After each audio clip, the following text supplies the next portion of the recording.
What's good, everybody, and welcome to another episode of the I'm Gonna Tell You podcast with your host, yours truly, Jai Shields. Yes, we are here in the studios of WEAA FM here in Baltimore. Here to discuss everything around the world of sports, recap the opening weekend and the first 4 days of the 2025 NCAA men's basketball tournament. The baseball season is forthcoming. We got Urinating Tree that will join us later on in the show to give us a preview of the 2025 MLB season.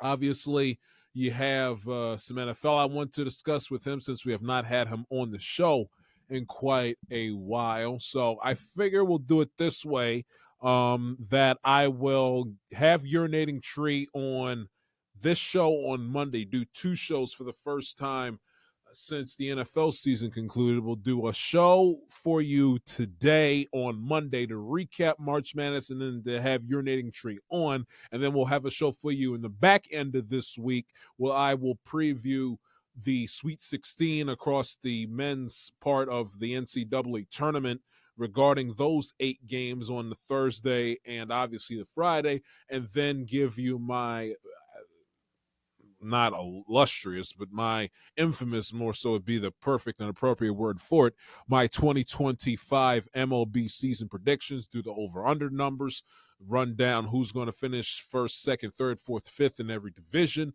my playoff teams, 6 in each league, obviously, who's going to, I think, get best record in the American League and the National League, who is going to win the pennant, who's obviously going to win the World Series, storylines, things that entail regarding the 2025 seasons. We'll touch into it and start to peel the onion of the 2025 season a little bit with Tree later on in the show. By the way, if you have not done so already, subscribe to his YouTube channel at Urinating Tree and follow him on Twitter at Urinating Tree. We'll talk to him as the show progresses as well. But to start the affairs, we will discuss March Madness, and I will give you, I got 4 takeaways in terms of the games last night, the second round games from the Saturday and the Sunday that were, and then I got some big picture takeaways, if you will, unrelated X's and O's to the game, but just some takeaways I got from a fan perspective through the first 4 days of the tournament. Let us begin with the Maryland Terrapins. Oh, my goodness gracious. The Crab Five, as they call themselves here in the great state of Maryland. What an absolutely marvelous basketball game they and Colorado State put on for the masses last night. And by far, without a shadow of a doubt, without even giving a second thought, that game was the best game of the tournament to start the affairs here in March of 2025. Back and forth game.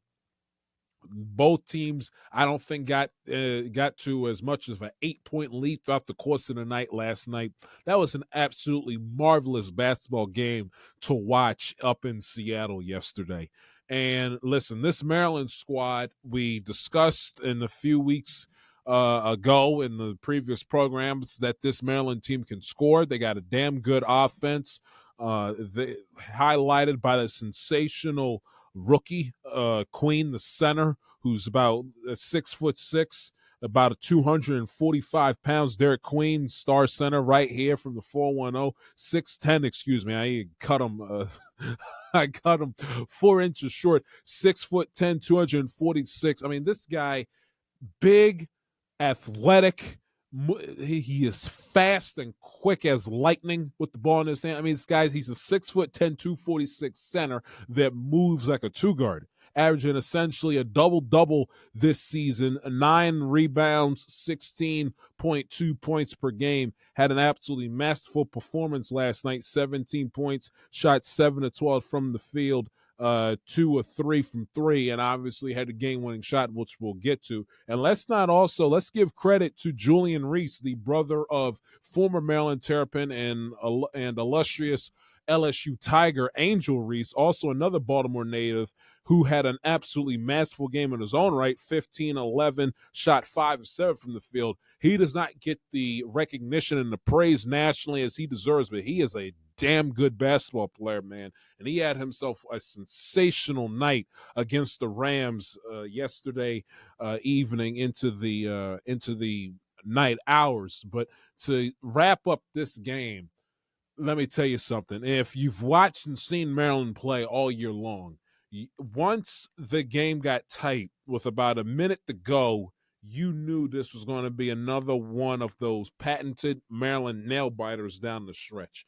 And I thought that Maryland was going to make a deep NCAA tournament run, if you will, because of the fact they were a sensational team all year long. I don't know why my throat's getting dry all of a sudden.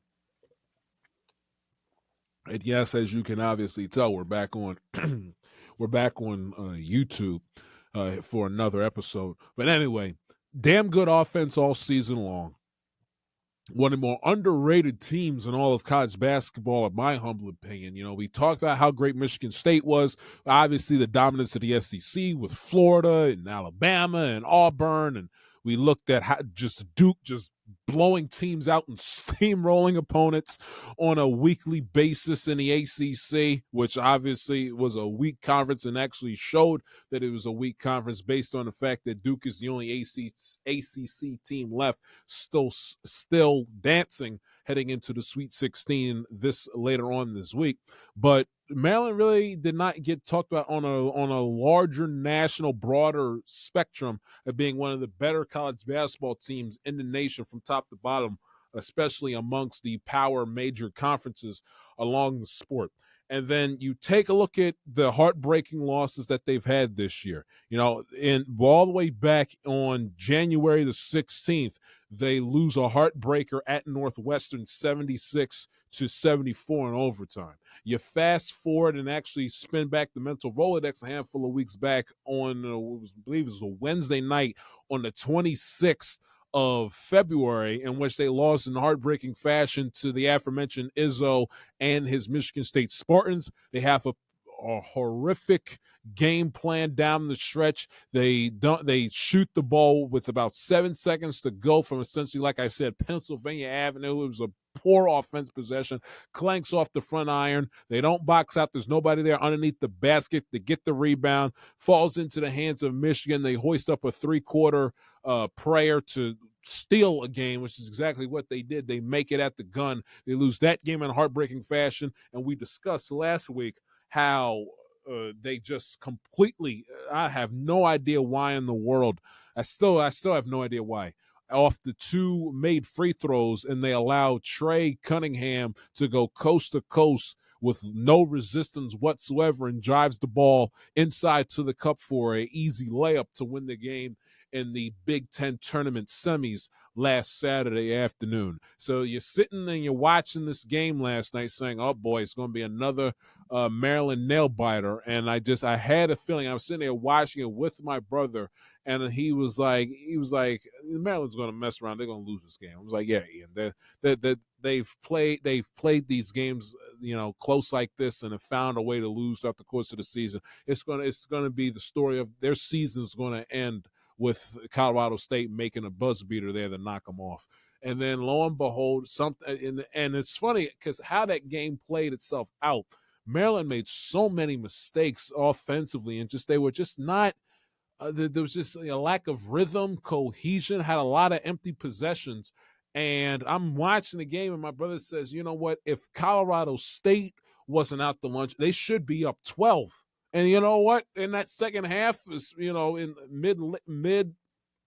late part of the second half, he was right. You know, Colorado State had their opportunities for them to pull away and make Maryland chase the rest of that game, and whenever Maryland couldn't execute, Colorado State got in their own way. So, and as a result, when you have two teams that are basically struggling to put the ball in the hoop and are tripping over their own shoelaces, you're going to get a nip and tuck finish down the stretch. And Colorado State really should have went ahead and should have had themselves at least built the foundation with an opportunity to build a surmountable lead, and they couldn't. And they obviously paid for it dearly in the closing seconds late in that second half. And then you watch the game, and obviously the free throws by Maryland are made to put themselves up 70-68. So then you're saying to yourself, okay, Colorado State late, what do they have? About about 20 something seconds left when they came out of the timeout. So about 20 something seconds left. If you're Kevin Willard and the Maryland Terrapins, you're saying to yourself, okay, anything but a 3. Anything but a 3. We're nursing a 2-point lead. We nurse this 2-point lead. The next 20-something seconds, we go to the Sweet 16. If they drive the ball inside for a layup, it only ties the game. It extends it. You play for an overtime, and you take it as it goes. Hopefully you win the OT. If they extend the game, no harm. This is how I approach it. No harm, no foul. They extend the game, you live with it, you have an opportunity to win an OT, which you cannot do under any sets of circumstances, especially in the aftermath of losing a weekend before how you did against Michigan, and the aftermath of less than a month ago, to be specific, losing how you did against Michigan State in your own building and on the 26th of February. You cannot, under any circumstances, allow a Colorado State player to get open on the outside for a nice jumper to give themselves the lead with little to no time remaining, depending on how long their possession takes. You can't have it. And what happens off the Clifford assist? Jalen Lake gets open from downtown, sinks the 3. Colorado State goes up a point. And you're saying to yourself, it's deja vu with Maryland all over again. And I tweeted, LMFAO Maryland. I mean, this is literally carbon copy of the Michigan game, carbon copy of the Northwestern game. I mean, it's wash, rinse, repeat. I'm finding the most excruciating way to lose these games. This is what's going to be the coup de grace to their season. So they're down 71-70. They inbound the ball, get cross midcourt, call the timeout, and you're saying to yourself, okay, well, who is going to get the ball in this situation? Derek Queen or obviously Reese, who had a phenomenal game in his own right. And you heard the head coach when he spoke to I forget who the reporter was off the top of my head, but he got asked about it after the game. Queen said, "Give me the motherfucking ball. Who wants this? Who wants the ball? Who do you want this play to be drawn up for to win the game and send us to Sweet 16?" And Queen said, "Me. Give me the fucking ball." And you know what? He wanted the ball. He got it. He delivered. Nice inbounds pass. Finds the edge. Nice, soft mid-range jumper fading away. And Maryland ends up winning this sensational game 72-71 and getting some lick back from some heartbreaking losses they were on the other side of throughout the course of the year, as I just illustrated. So, and they would do for a win like that. They would do. They lost many a heartbreaker. They had no business losing to Northwestern. They should have beaten Michigan State, even though you make the argument that Michigan State outplayed Maryland. They should have won that game, and then the fact that they lost the Michigan game was just completely and utterly inexcusable. And that's another game. I mean, who knows? Maybe Maryland wins the Big Ten conference championship if they find a way to cover Trey Cunningham going coast to coast last Saturday afternoon. So, but they would do. And listen, that's what you want from your alpha dogs. And listen, this guy's a freshman.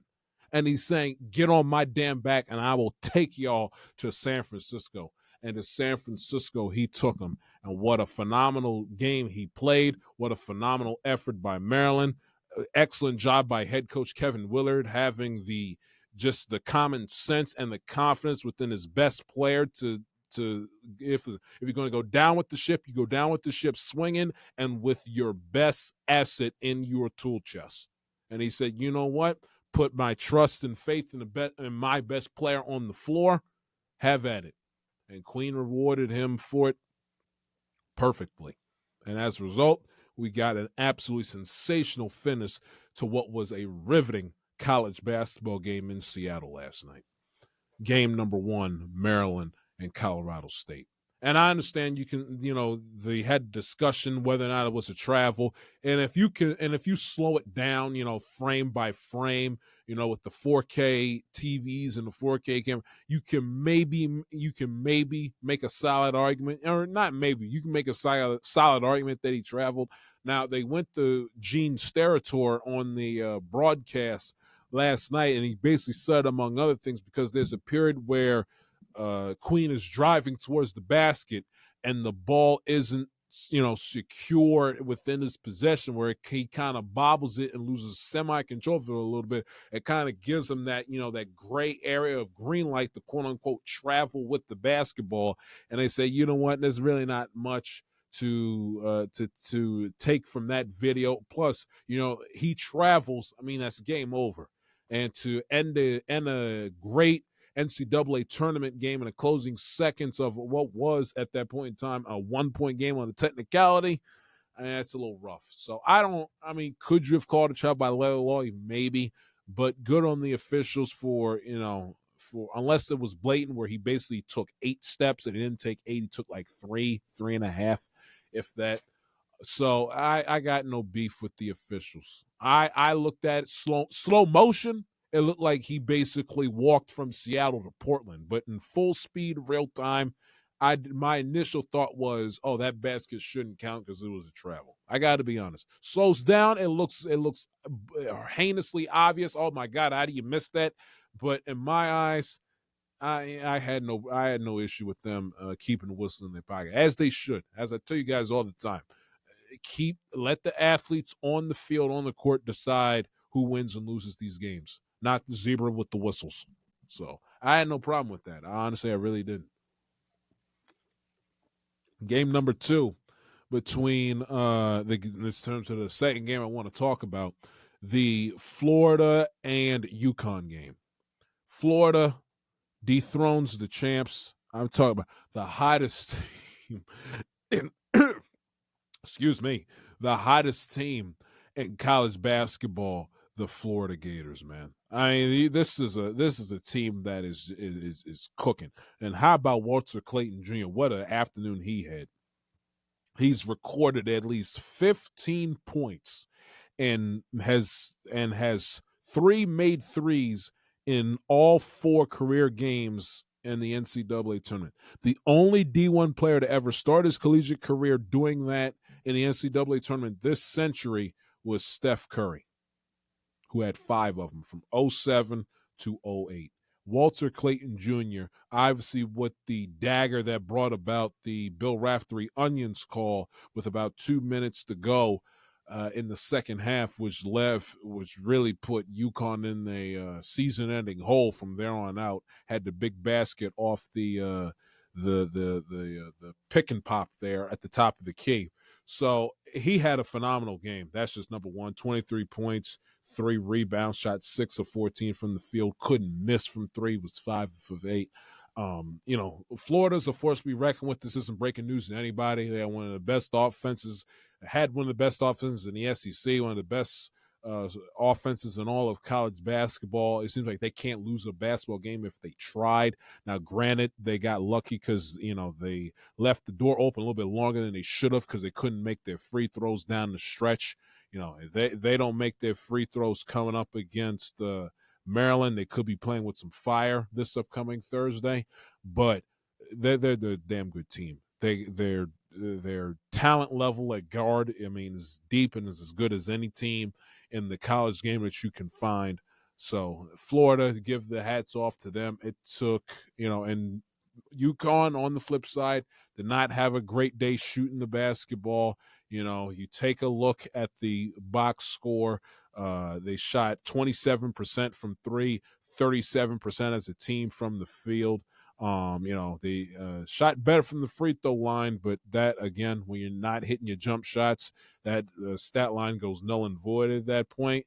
And Florida did a good job out-rebounding UConn when it's all said and done at the end of the day.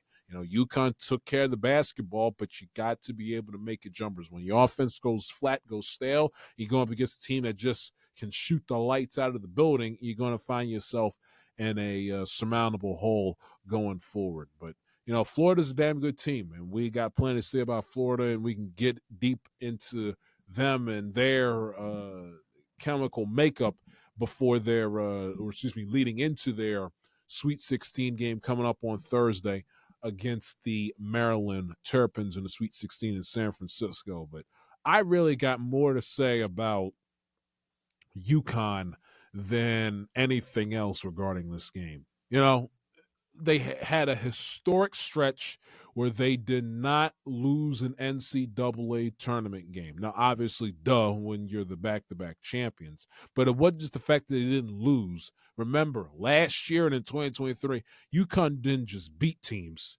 They beat the hell out of them, and they embarrassed teams.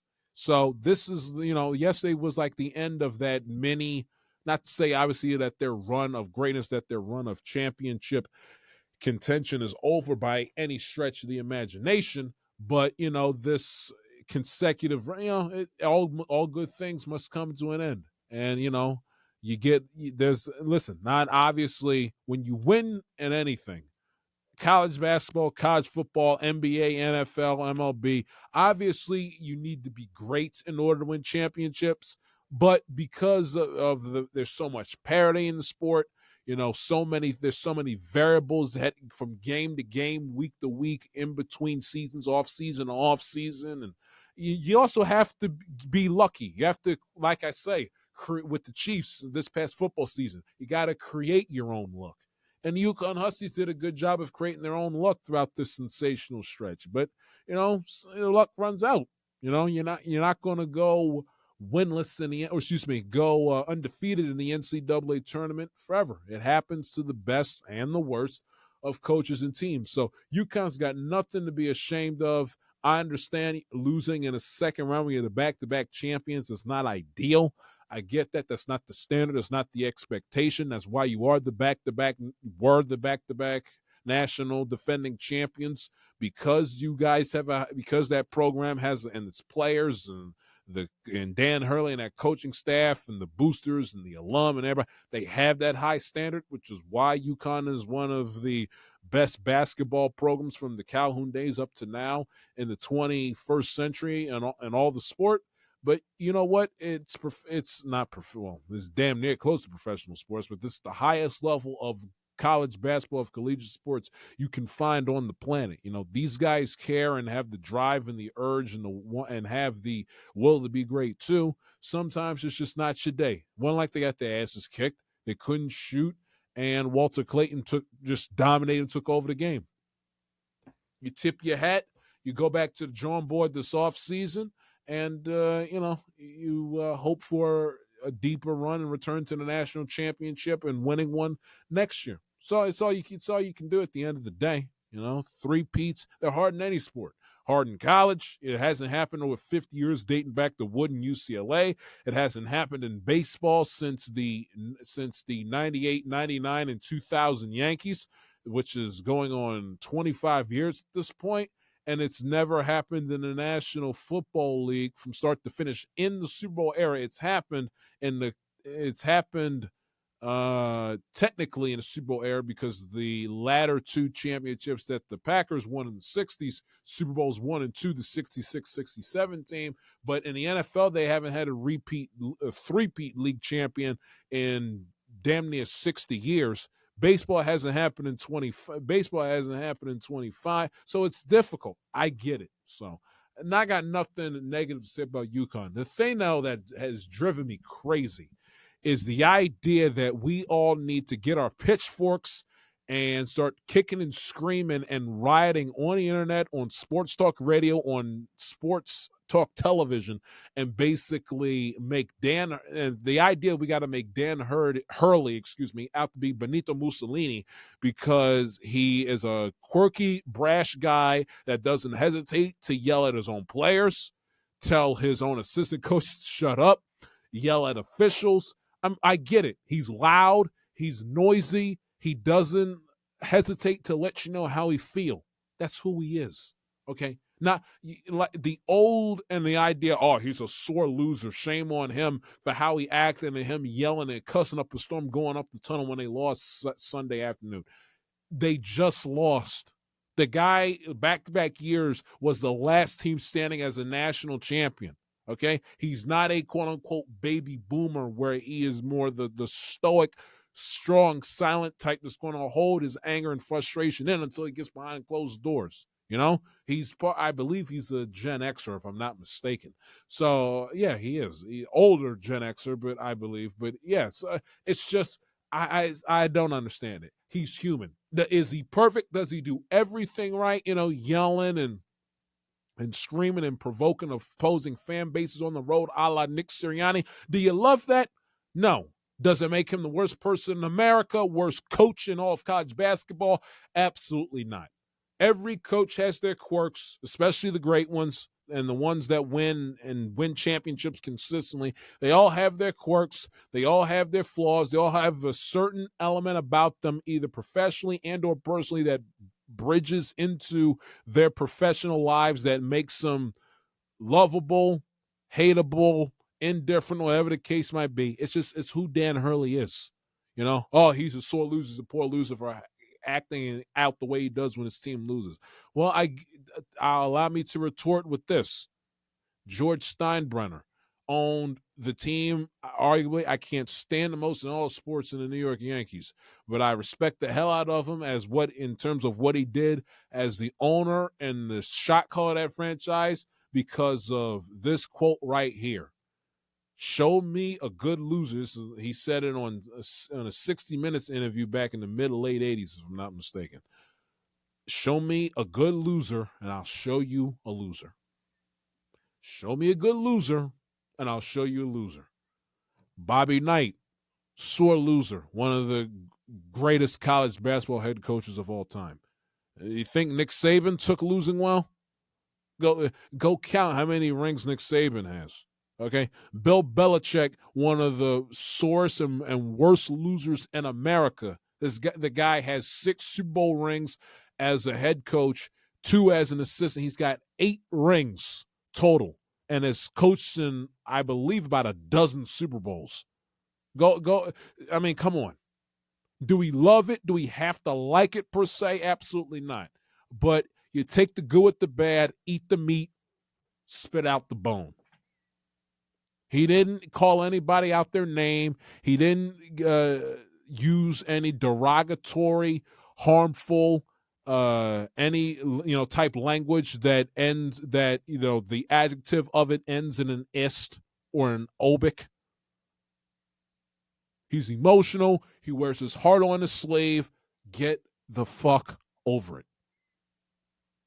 I'd rather have a head coach that doesn't hesitate to tell you what he thinks, doesn't hesitate to tell you how he feels.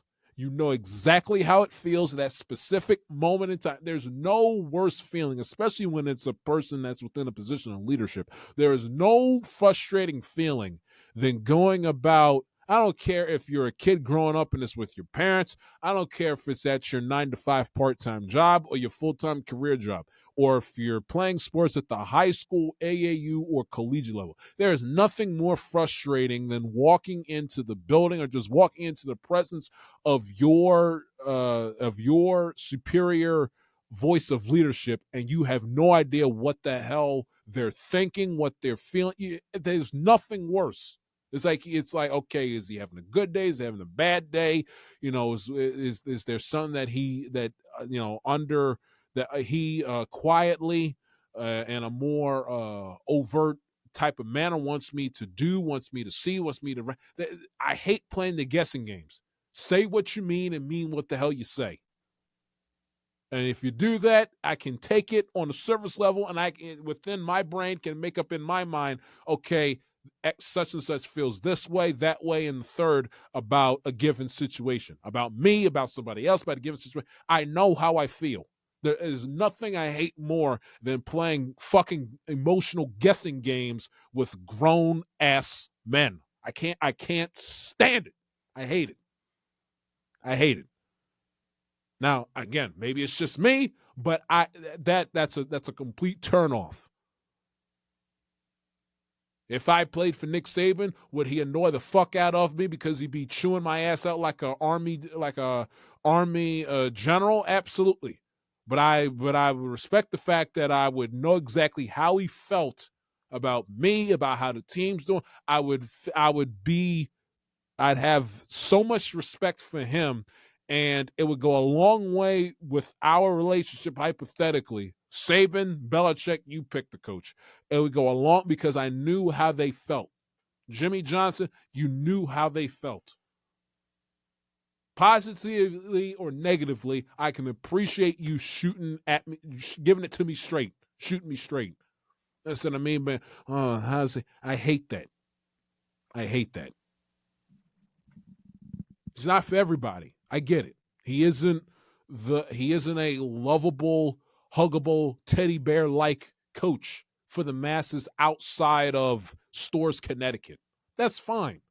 But the idea that he became the worst person in America or the worst coach in American sports, collegially or professionally, because he cried and poured his heart out when he talked to Tracy Wilson after the game. He cried at this post-game press conference, and he went up the tunnel cussing and screaming up the storm. I mean, come on. He is human too. I understand he's a coach in a position of leadership, and there's a certain way you want a coach to act, where he isn't a closed book with his emotions, but he also knows, not to push a certain envelope because he is in a position of leadership, especially of college kids, young adult men. I understand that, but at the same time, he's allowed to show emotion. He's allowed. He's human. He hurts. He eats, sleeps, and breathes this game.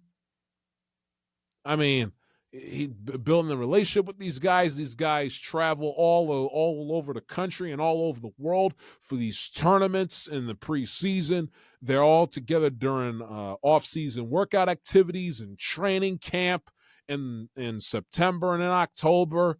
I mean, they play 30-something games throughout the course of a regular season, bus rides, plane rides, rip racing and running all over the country. I mean, it's like a second family to him. And then when you factor in, that he thought that his team was going to make it to a third consecutive Final Four, and they don't even make it out of the first weekend of the tournament, it stings. If they got beat by 50, that's one thing. Few possessions here, few possessions there, they probably win. Who the hell knows? It hurts. It stings. He wears his emotions on his sleeve. When he wins, he screams. He's showing teeth. He's having a grand old time, like he's back in college. And when they lose in the postseason, he cries. I can deal with that. You know why? Because the guy wins. He produces. He delivers results. As long as he does his job and exercises. And not exercises, but executes his job description, I'm all for it. Eagle fans, same way. Do you like some of the antics and the tomfoolery that Nick Sirianni pulls throughout the course of the season? Are you in love with his overall temperament as an NFL head coach? No, but you live with it. Why? Because he wins. 2 Super Bowl appearances, won a Super Bowl a short month and a half ago. You live with it. Why? Because he wins. If he didn't win, it'd be a different story. But as long as they win and, you're not bringing any real shame or condemnation to the team you represent, what are you going to do? You got to let people live their lives. We're different. For better or for worse, we're different people with differing emotions, and some people emote differently in different situations than others. Again, doesn't mean I have to like it. No, but I got to take it for what it is, respect it on a surface level, tip the cap when they win, when they succeed, and move on. And listen, if you want to dance on his grave and dance on UConn's grave because because he has that Nick Sirianni in him, where he can kind of cross that line from, emotional leader to douchebag, go ahead. But the idea that he is bad for college basketball because he went up the tunnel screaming and cussing at the top of his lungs, raw in the emotion of his team getting bounced in the second round of the NCAA tournament. I mean, y'all got to get a life, please. I can be here all day and night giving you a laundry list of coaches. College game, football and basketball, NBA, NFL. I give you a laundry list of coaches that had potty mouths and never hesitated to let people know what they thought. Whether it's officiating, the players on their own team, the media, you name it. Billy Martin, hothead. Earl Weaver, hothead. Tommy Lasorda, nice guy, cheery guy, but you piss him off, you push him to a point, he wouldn't hesitate to yell and bitch and scream. And then, especially when you compare Dan Hurley to his contemporaries, I mean, Chris Beard's got skeletons in his closet. Bobby Knight assaulted his players. Rick Pitino ran a bada bing down at Louisville. What are we talking about here? Put this shit into proper perspective. I mean, I get it. Not everybody is going to be, Army, is not everyone's like Coach K. Stone cold poker face. They win by 20. They lose by 20. Lose last second buzzer beater. Not everybody's going to be like that. From the Army, don't let him see you sweat. Oh, he's an old school guy in that fashion. You like that, you respect it about Coach K, but not everybody's like Coach K. Different generation, different backgrounds, different strokes for different folks. My goodness. I mean, if that was Dan Hurley and UConn lost to St. John's or Seton Hall in the Final Four, and Hurley was at the end of his career and he knew that this was going to be it. Win, lose, or draw, when my team's season ends, that's it. I'm not going to be coaching anymore. And for as heartbreaking as Duke lost that Final Four game to UNC at the Superdome a few years ago, I mean, if that's Dan Hurley, or I even take the risk and say without fear of contradiction, if that's any coach in college basketball outside of Coach K, they're probably weeping, walking off the floor. I know if it was me, and I'm the guy that, when you lose, you can throw a fit, but, don't let them see you cry and don't let them see you sweat and all that stuff. That just is how I am, how I was raised. But I got to be honest, if I was in a situation, I would have wept like I was at my parents' funeral if I was Coach K in that situation. To lose is one thing, but to lose in a heartbreaking fashion and to have that be the Thanos snap of your career, gut-wrenching. So I don't understand. Enough with the Dan Hurley slander. It's just I'm so sick of listening to it and people crying about it. I really am. He wears his emotions on his sleeve. He has a different temperament than other coaches.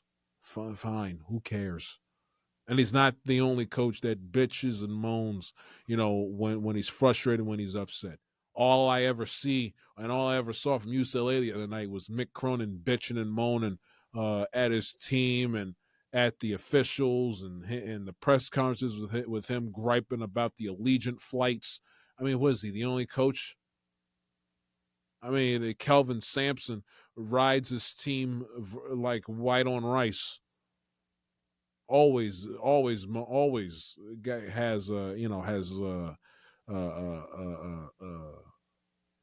not a bug up his ass, but you know what I'm trying to say.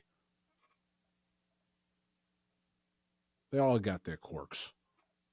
Sampson has them. Hurley has them. Cronin has them. They all have them. I would rather have a coach that wears his emotions on his sleeve and wins than a strong and silent type Gary Cooper, as a leader of my team, and they don't win jack shit. And honestly, and I thought about this late yesterday afternoon once that game ended.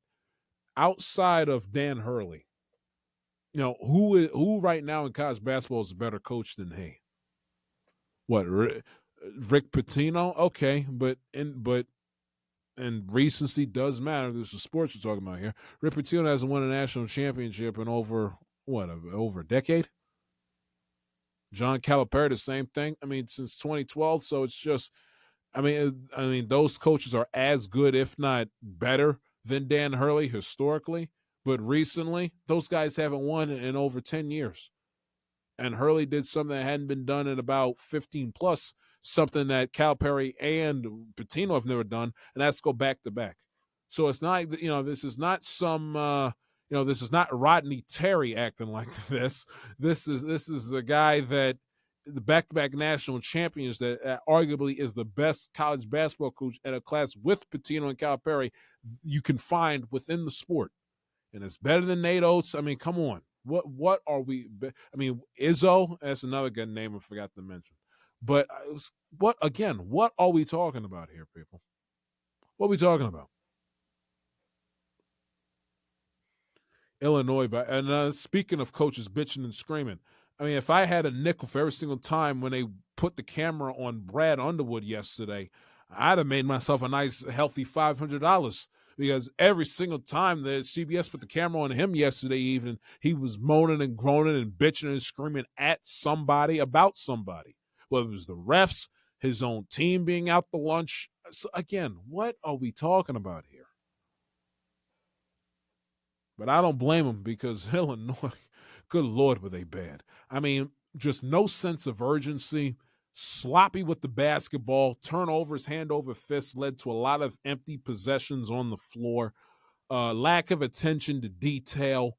It just seemed like, they went on the court and was just flailing all over the place with no direction, no poise, no self-awareness, and they were fortunate to have the game, be somewhat close. I think they got it to about 9 points, I believe, somewhere in the second half on Sunday afternoon. So, I mean, if Kentucky was on their game in the second half, because that's really where Illinois got themselves back into this game after an atrocious performance in the first half when they went into the halftime locker room down 37-32. If Kentucky was on the game a little bit more, they should have blown these jokers out by 20 is how they played.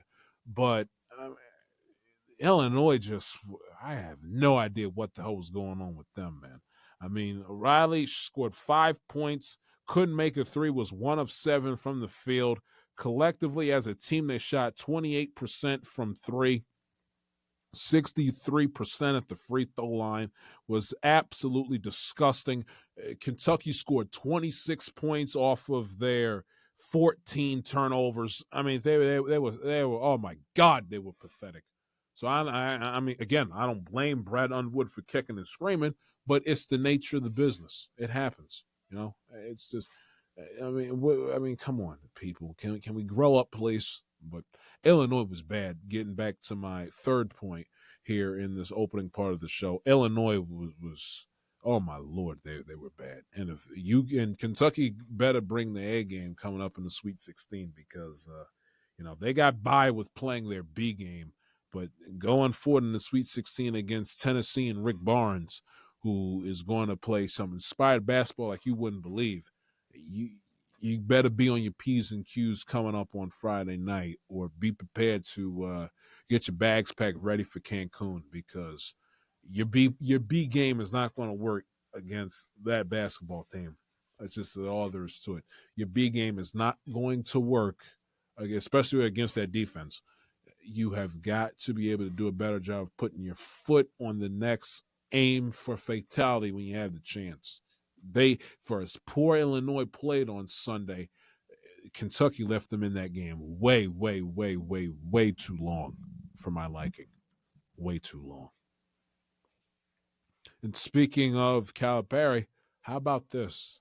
They find a way, finds a way to bounce back. This is a guy that could not get out of his own way in the NCAA tournament in the first round, and now all of a sudden, hold that thought. 25% of the Sweet 16 will be occupied by first-year coaches at schools that did not win an NCAA tournament game and or miss the tourney altogether a year ago. Calipari, Dusty May, Mark Pope, and Kevin Young. I wanted to get that stat for you out the way right quick. But in terms of Calipari and Arkansas, give him a tremendous credit. And it goes to show you, I mean, And my brother was like, how in the world, did St. John's lose to Arkansas? Because he picked St. John's win the whole thing. I'm like, Ian, Arkansas is damn good. I mean, they're a 10th seed because of how dominant and how deep the SEC was in terms of the good to great teams throughout the course of the regular season. And they are coached by a guy that, had a sluggish start to the season. I believe they started the year winless in conference play in the SEC, who had something to prove. They let him go at Kentucky. He had not won in the tournament in quite some time. He had the pathetic loss in the first round in his last game he coached for Kentucky last year, if you guys remember correctly. So he stayed within the conference, went to Arkansas to replace Musselman, who went out west to coach USC. And he had something to prove there when he went to Fayetteville. And he's done a sensational job with this team at the back end of their regular season, and has carried it into winning 2 NCAA tournament games to advance to the Sweet 16 for the first time in a hot minute for Coach K. So give him tremendous credit for doing a sensational coaching job of bouncing back. In terms of the St. John's side of things, and I saw and watched and listened to Rick Pitino's comments after the game, saying he basically was not going to he didn't give much as to why RJ Lewis was on the bench throughout the majority of the second half, kind of danced around the question. He played 30 minutes. I'm not going to knock one of my players, blah, blah, blah, blah, blah. The fact of the matter of it is, and give Ashley Nicole Moss credit of CBS Sports, because she highlighted this. It's a good point. When RJ Lewis took that shot with about 62, which was a bad shot on his part, having a bad game, trying to make something happen, and you make your personal vendetta bigger than the team. Took a bad shot at 62-60, and Rick Pitino said he had enough and sat his ass on the bench throughout the rest of the second half. And I also thought about too, and if you guys have seen, he's been out there, not just obviously with his team, but in terms of media, because he has that docu-series going on with that real-time docu-series going on Vice TV, where they follow him and the St. John's team they have throughout the course of this season.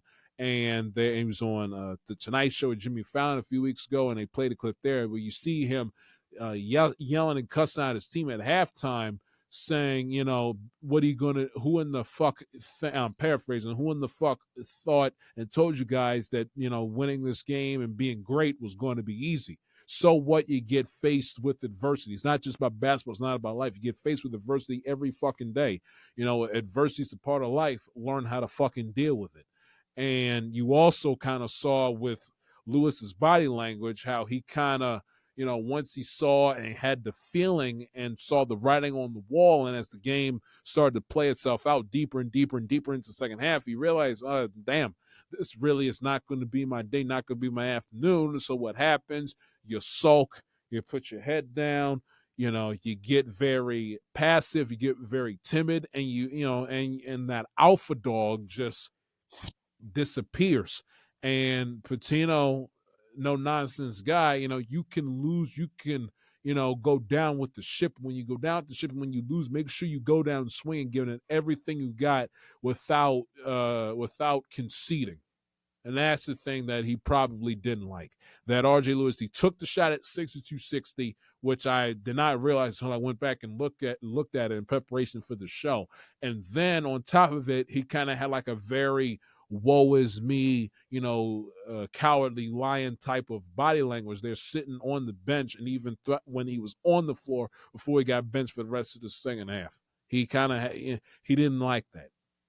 And listen, he's got a legit beef. Now, maybe I would have went down with one of my best players, regardless of how his attitude is, but I can't fault Rick Pitino for, holding him accountable in that situation and making an example out of him, when the lights shine the brightest. You're gonna fail. The failing part you can tolerate. But it's like the old Brian Billick line in I believe from the 01 Ravens Hard Knocks. I can tolerate, conceit, greed, arrogance, but self-pity is just something that just chaps my ass. And Rick Pitino, he probably will never say this, but it's probably along the lines of why he probably mentioned him. Can't tolerate the selfishness and the self-pity. When you've given up before the scoreboard actually says that the game is over, he's like, you know what, I got no use for you. I got no use for you. So a mix in between Bill Belichick and Brian Billick and a Mike Singletary philosophy. More about them than it is about the team. Cannot play with them, cannot win with them. They can't do it. So, interesting. But St. John's has nothing to be ashamed of. Had a good season. I thought they would have had at least an Elite Eight run in them, but the fact that they were a poor shooting team from three, not the best free throw shooting team in the world, and that is paramount in this tournament. Make your free throws and be able to catch fire from three. If you can't do that, your stay in the tournament's not going to be very long. I don't care how great your coach is. Eventually, the players just have to go out there and execute at the appropriate time. So, and then, people said they played in a weak Big East. Maybe that has something to do with it as well because, Arkansas had been through, the gauntlet and a half with the schedule that they had in the SEC, and St. John's in the Big East. Not as, going up against, Seton Hall and, Villanova. I mean, that's not Alabama and, and Tennessee that Arkansas had to deal with throughout the course of this season.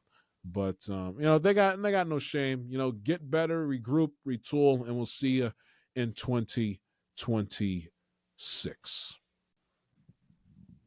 Few takeaways from the opening weekend of the tournament I need to discuss. First off, the first 2 days of it were awful. I mean, I got to be honest. I got to be transparent with you, as I often strive to and attempt and try to do for you guys. They were. I'm not going to bullshit you. They were awful. I mean, Thursday it was exciting. It was great that you had college basketball on all day from noon to midnight. Who doesn't love the NCAA tournament? It's one of the greatest sporting events we have in this country throughout the calendar year.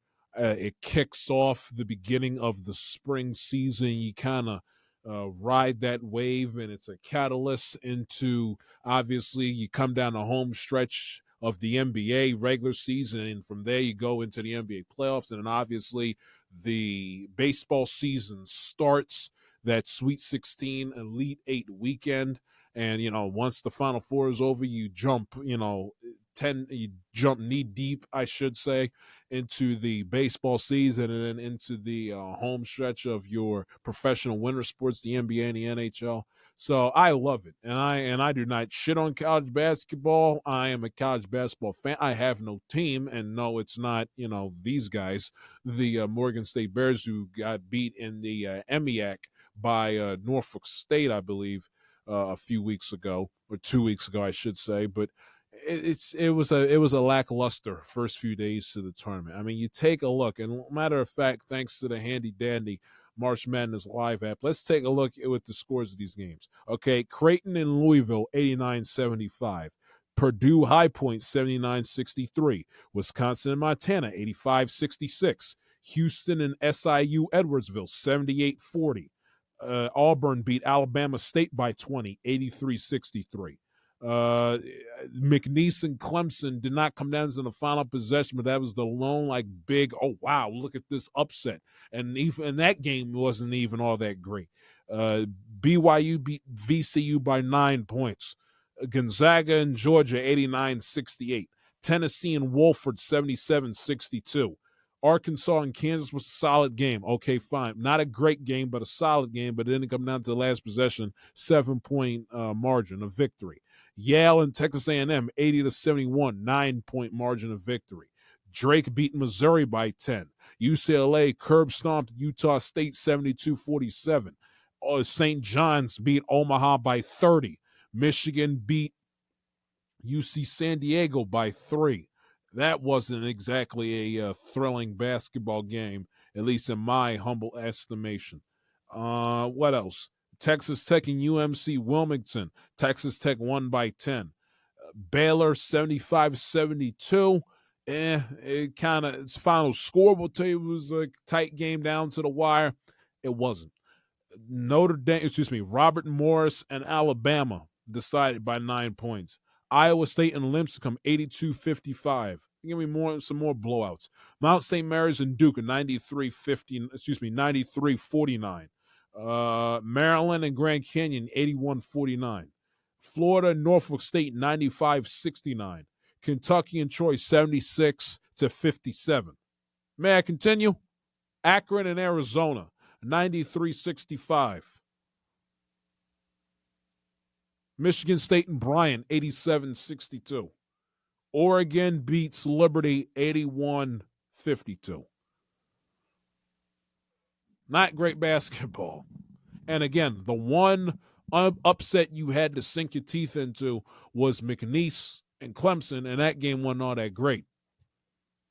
Just in terms of entertainment value, wasn't all that great. Wasn't.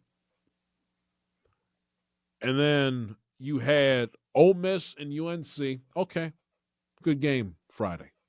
Good game Friday. I gave it to you. Ole Miss UNC was a great game, but the drama was from about the 6 to 3 minute mark, give or take, 2-minute mark, give or take, trying to remember off the top of my head. That's where the drama was in that game. Wasn't like Colorado State and Maryland where it was riveting basketball in the final 30 seconds down to the final buzzer. Wasn't.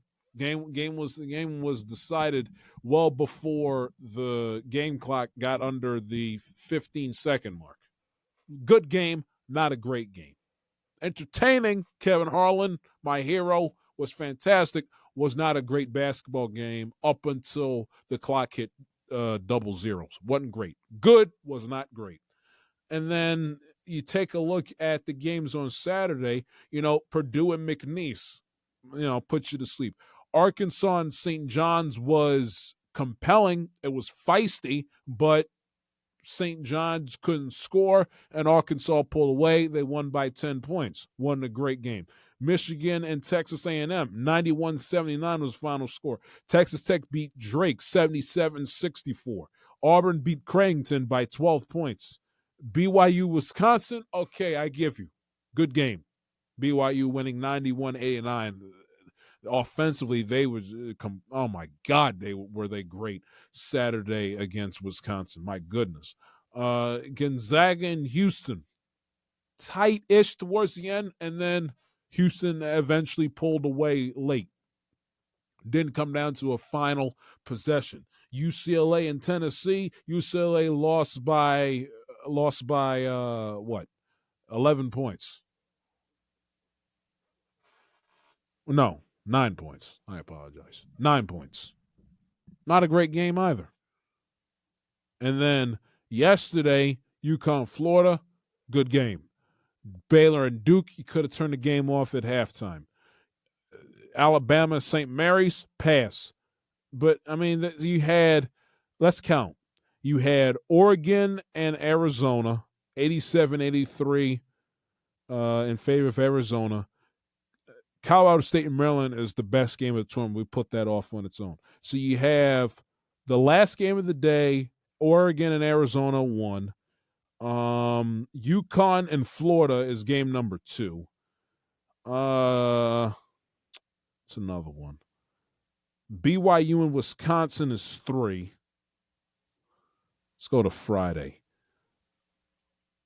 Ole Miss and North Carolina is 4. BYU and Mississippi State is 5. So what about 5 games out of, let me see if I have any more. Let's go to Thursday right quick. So we can pull it up. Arkansas, Kansas, okay. Want to give me that as 6. So you had, and let's count. You had 16 games Thursday. 16 games Friday, so that's 32. 32 plus 8 is 40. 8 on Saturday and 8 yesterday. So, and we'll do the 7 because obviously Colorado. And so you had about 40 basketball games played in between. Yeah, so you got 16 is 32 plus 8 is 40 plus 7. Yeah, so you had 47 games, not including Colorado State and Maryland. 47 games, and out of 47, 5 or 6 of them were good games where you felt compelled to watch until the final closing seconds. And you had one classic in Colorado, Maryland. It didn't come till the twilight window of the final day of the weekend. Has not been a great NCAA tournament to start, in my humble opinion. Hasn't. First 2 days, awful. The last 2 days were a little better. Sunday arguably was the best day of the tournament to speak of at this point in time. But it's been a ho-hum start to the tourney. Want me to give it a grade through the first 4 days? I'd give it a D+. Give it a D+. Now, I think part of it, in fairness, NIL plays a huge part, kind of cutting out the mid-major. There's not that avenue for the Cinderella hopefuls to make a deep run, like the St. Peter's team from a few years ago and Furman, so the sport is just within the span of the last 2-3 years, the game has changed to a certain extent, and also because there's so much dominance within these big-time conferences, the Big Ten, the SEC especially. There's not enough quote-unquote great teams to go around across the sport. The Big East wasn't that deep in terms of having great teams this year. The ACC, forget about it. The Pac-12 obviously now is defunct, despite the fact that you had Oregon and Arizona playing in Seattle last night. But obviously Arizona part of the Big 12 and Oregon part of the Big 10. So that plays a part into it. There's a large gap now between the cream of the crop juggernauts and the hopeful little train that could Cinderella's, that kind of, and when the gap is a little bit tighter like this, it's what makes this tournament historically so great. But I don't think it's going to kill the future of the tournament, per se, because even with college sports and the NIL money and everything else, you still got to play the games, and there's so many things that can go wrong by the time, you begin regular season play in November, in between then and like the penultimate weekend in the month of March. So I take it, as a one-off thing. The tournament, especially 2 years ago in 2023, was among the best I've ever seen in my life from start to finish. I mean, even the Final Four was great, obviously, with the San Diego State buzzer beater there.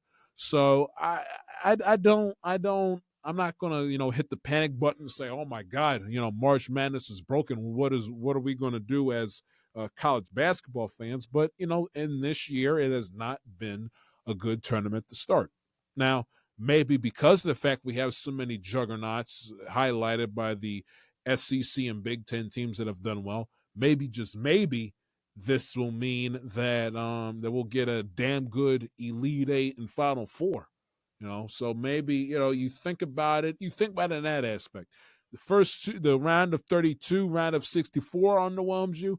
Maybe that just means because of the fact there's a large gap between the haves and the have-nots, means that when the cream rises to the top and the juggernauts all get together and bang heads against each other in in regional semis and in regional finals coming up later on this week, maybe this just means that we'll get a great Thursday. These next 4 days of college basketball will be better than the ones we got this past weekend.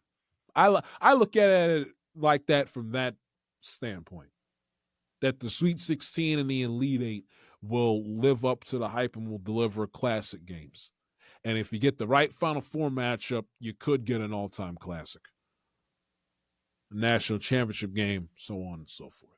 So I look at it. I look at it that way. I look at it from that perspective. There's no Big East team still left in the dance. Only one ACC team left is Duke. I would love to see Duke get tested because it seems like every single time you turn around, you watch them play, they just steamroll and embarrass the hell out of their opponents. Cooper Flagg is a damn man amongst boys when he's out there on the floor. I would love to see Duke get challenged coming up. As you take a look, let me pull up because they got Arizona coming up in their game. I think they could. I think they got it against Arizona coming up in their Sweet 16 game. But I would, in between now and hypothetically them making it to the national championship, most likely, I would love to see them get challenged. And they brought up a good point. Raftery, Grant Hill, and the crew yesterday afternoon. It's a great point. Sometimes there is a negative to being so dominant and playing so many blowouts because on the one hand, yes, you're beating the crap out of all these teams, but eventually going to run into a team that is either isn't scared of you straight up and or is just as good as you, and you're going to have to fight you're going to have to fight during every single second of the 40 minutes to come out on the other side victorious. You're not going to play teams that's going to, lie down and die 2 minutes into the second half or, in the final 30 seconds before the conclusion of the first 20. So eventually Duke is going to run into a team that's going to be on their level. It's going to give them a 12th round fight for the ages. But who that team's going to be, I'm not sure. I gotta see it in order for me to believe it. But with so many teams, you take a look. You got Alabama, Florida, Arkansas, Ole Miss, Kentucky, Auburn, all those SEC teams. You got the Big Ten teams in Purdue, Maryland. Unless ACC wants to reclaim Maryland all of a sudden as their former ACC child. So you got a deep amount. You got a deep pool of good teams that are left standing out of the 16. Yeah, and even BYU they don't have that Cinderella-esque feel to them, but because the rest of the country is not that familiar with them, it kind of provides a little bit of a breath of fresh air to a certain extent. But I think if we get a Final Four that has anyone in between, and the thing, you got all these teams that can score. Florida can score. Alabama can score. BYU can score. Duke can score. He's got some great offenses that are still left dancing. Auburn can score. And then you got, the gritty teams that rely more on defense. Houston. I'm looking at the sheet. Why can't I get the words out? Tennessee, teams like that. So it'll be interesting to see. But I'm not fretting. I think come Thursday night we'll have a great Thursday and we'll have a great Friday. I'm saying that because I want to speak it into existence, because I want to see 4 consecutive days of great basketball. But I also legitimately think the deeper we're going to reach a period here in college basketball, if we haven't already, where the deeper you get into the postseason, the better the games are. Similarly, like the NFL to a certain extent, where really wildcard weekend now has become a wash, and even half of divisional weekend, depending on how good certain teams are on an annual basis, where the best football you'll see is typically when there's the least amount of teams still left sitting at the playoff table. But anyway, I digress. The gripe I have, and I'll get this out, and then we'll have Urinating Tree on, and we'll get the show on, further on its tracks. We got to stop having these second-round games end after 11 p.m. on the East Coast. Can't have it anymore. And having the game start at 9 o'clock in the East. It's just, We can't have it anymore. Listen, I understand. Thursday, Friday, Saturday, I get it. Thursday, Friday, I get it. You start the games at 12:15 in the afternoon. Not ideal that you would never do this throughout the regular season, but in order for you to get all the games in, and so it isn't too much of a hassle and a headache for CBS that has to has to put out their programming schedule around the CBS Evening News, and there has to postpone their week of programming for their Thursday and Friday night shows. I get it. Now, they could start the games at 11 a.m., which wouldn't be the worst thing in the world. Now that I think about it and say it out loud, wouldn't be the worst. I'd start an hour early, but the games are over before midnight. Not the worst thing in the world, but I would imagine they don't want to basically have West Coast teams playing games at 8 a.m. local time. I mean, bad enough, they got to have West Coast teams sometimes play at 9 a.m. local time, but if they got to play and especially because in the first round they had games being played obviously out west, Seattle, Denver. I mean, those they operate on the mountain and the Pacific time zones, and they essentially don't want to COVID 2.0 and the fact that there's literally nobody in the arena and there's no atmosphere, no buzz, and it's like we're watching a glorified, practice scrimmage that happens to be nationally televised. Thursday and Friday, I understand. Got to get all the games in, 16 in both days. That's 32 days altogether. 32 games altogether in the 2 days. I understand that. But Sunday, when we've watched those 32 games on Thursday and Friday, round the clock from noon to midnight, back-to-back days, and then on Saturday, when we've watched college basketball, not only 8 games instead of the 16, but we've also watched college basketball on that Saturday from noon to midnight. So that's 3 consecutive days with round-the-clock, nonstop basketball from noon to midnight. Thursday, Friday, Saturday. 32 games, the first 2 plus the 8 on Saturday. We've watched 40 basketball games in 3 days. 40 games in less than 72 hours.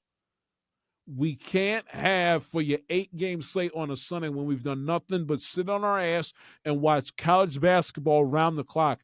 We cannot have the Arizona and Oregon game end after midnight and have the game tip at damn near 10 o'clock when we've watched college basketball all weekend long and people got to get up and got to hit the restart button and get ready and go to work, or at least in my case, return and resume the semester here at college coming off of a long break with spring break. You can't have it.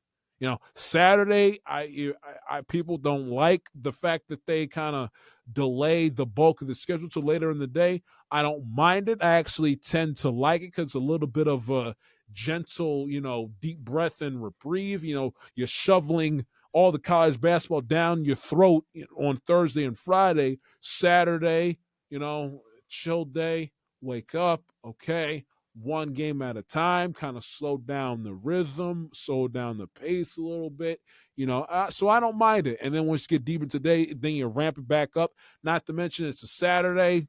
More people are obviously more inclined to stay up on a Saturday night than they are Sunday night, which is a school night.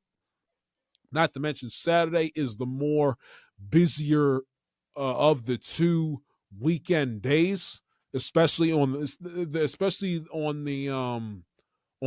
front end of the day and Saturday morning, early Saturday afternoon, because people have people work part-time jobs, like such as yours truly. They work part-time jobs. Those who have kids or active athletes themselves in youth sports, whether they be 12U, 9U, Pee-wee stuff, AAU, high school. If they play winter sports, they're playing their postseason tournaments, rampant, starting to come down the home stretch, if not already, for their winter sports seasons. They play spring sports, baseball, softball, lacrosse. They're starting to ramp up their season. If not had not that Saturday specifically be their opening day to start the new year. People go out to brunch. They go to the mall. They go grocery shopping. They go shopping with their friends, their girlfriends, this, that, and the third. They go hop in the car and go visit extended family members. Go see their grandparents. Go see their parents. Whatever the case, it's the busy that day, that morning, from about 8 a.m. till about 3-4 o'clock in the afternoon. It's the busy chunk of the weekend. Busy. People are out and about, either for leisure and recreation, or because they're trying to get their weekend hustle in on the job. So I don't mind it. I don't mind it. Sunday, different story. Unless you're either at your religious worship service of your choice or out to brunch, nobody really, especially when, we haven't started the baseball season yet, so ain't anybody flocking to go to a baseball game. And, we're obviously well over a month since the NFL season ended.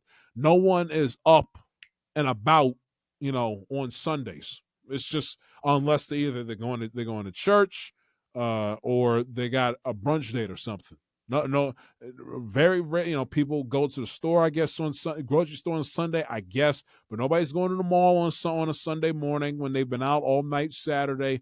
No one's, no one.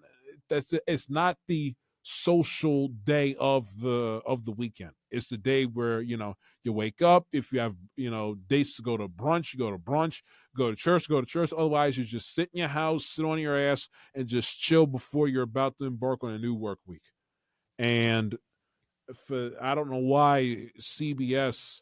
Now I understand why they do it, because they want to get all of because they are the season-long home of college basketball. TNT, TBS, and True TV obviously aren't, and they want their prime windows of exclusivity, because they know they got to run off the air at 7 o'clock to go to 60 Minutes, and they blew off their Thursday and Friday night of primetime programming. They can't blow off this Sunday night of primetime programming. God forbid we see Queen Latifah in The Equalizer at 10 o'clock. But, they got to get to 60 Minutes and then the Sunday night primetime programming. So CBS is off the air and done with college basketball until the ensuing Thursday by 7:30, and then all the night games on the cable channels. And then with the cable channels, because those networks aren't, known for their primetime nightly programming, they stick the games on at night, which is dumb. I don't get it. I would much listen. One game starts after 9 o'clock at night, that's fine. You can't have two, and it can't start at after 9:30. The cutoff is 9:15. If the game ain't tipped off by 9:15, you either play that sumbitch earlier in the day, or it's a Sunday. Come on, I hate it. Saturday I don't mind. Sunday, different story. College basketball fatigued. We've watched it for 4 consecutive days at this point. We got to, get up early and get ready to embark on a new work week at the end of the day. Come on. You want to have the 12:15 be standalone? Fine. Once that game ends at 12:15, once that clock hits about 2 o'clock, 2:10, 2:15, I need the other 6 games up and popping. I mean, we went to about 5 o'clock in the evening here in the East, and we had only completed 2 games. On a Sunday when we've watched college basketball all day, that's unacceptable. They need to fix that. Desperately need to fix that. More than 2 games have to be completed by 5:30 on a Sunday evening. Can't happen. One standalone at noon, start out a little, laissez-faire. Okay, fine. But one game starts, once that game ends, have a game start at 2:15. Next one start at 2:30. Next one after that start at 3.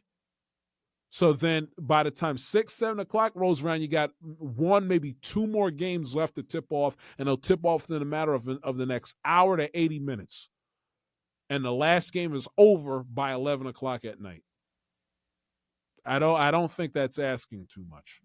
I'm not the type of person that says, hey, have all the like Doggy, he wants to go back to the old days where all the college basketball is done by 7 for 60 minutes. I don't mind having the games on at night to watch. What I do mind is when they're on past midnight, when we've done nothing but watch college basketball from noon to midnight the 3 previous days in a row. And they're going to ask us to do it again, and we'll oblige, but they're going to ask us to do it again for the regional semis and the regional final at the end of the week, Thursday through the next Sunday. So I don't like it. I don't like it. Have your last game end at 11, not 12:10 in 10 minutes into the wee hours of Monday morning on the East Coast when you got to get up and go to work. Come on, people. Let's be a little bit considerate here. All righty. Here, joining me now on the Is podcast, YouTuber extraordinaire and shit poster that hails from the city of Pittsburgh. Yes, indeed. The Yinzer City's voice of sports talk has been on the YouTube platform for the better part of the last, 8? Almost 9 years now. Yeah, I mean, it's been a while. It's crazy. One and only urinating tree. What's going on, my friend? Good to have you back.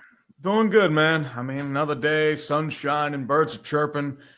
Not a cloud in the sky out here in Pittsburgh today, but I wish it were a little warmer, just some wind. But otherwise, smell of baseball's in the air. Gotta love it.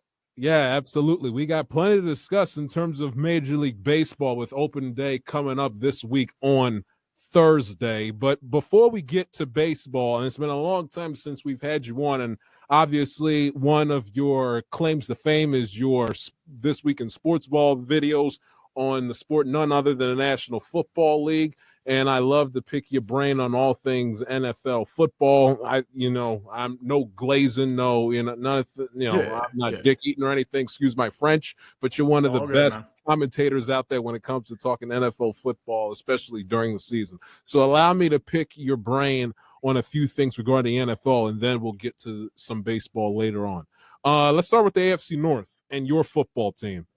Ooh. It was a pathetic end to the season. It was a mix of 2017 and 2020 all over again. And the Pittsburgh Steelers got through the bulk of last season with a lot of smoke and mirrors, winning games without having to score touchdowns, high-end talent, fluke bullshit, and other teams self-destructing in their own right.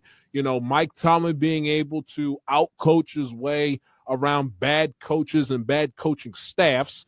John Harbaugh turns into Adam Gase, it seems like more times than not, whenever the Steelers and the Ravens play each other. So you had all of that, and then week 18, you had an ability to still win a division, believe it or not, going into that week. And then once the Ravens ended up winning that Saturday afternoon, you were stuck to being a wild card team. But there was an opportunity there to wash away all of the nasty taste of that disgusting losing streak that took you all out of the divisional race in December. And then you had an opportunity to send my football team home without even having to worry about praying if somehow, some way the Kansas City Chiefs backups are going to beat Denver. You had a chance. You had a chance to go into the playoffs with some momentum, and the team, it was, you know what it was? It was like the 2015 minus the Vontaze Burfict nonsense. It was like the 2015 playoff game, but the roles were reversed. What the hell happened with your Steelers down the stretch?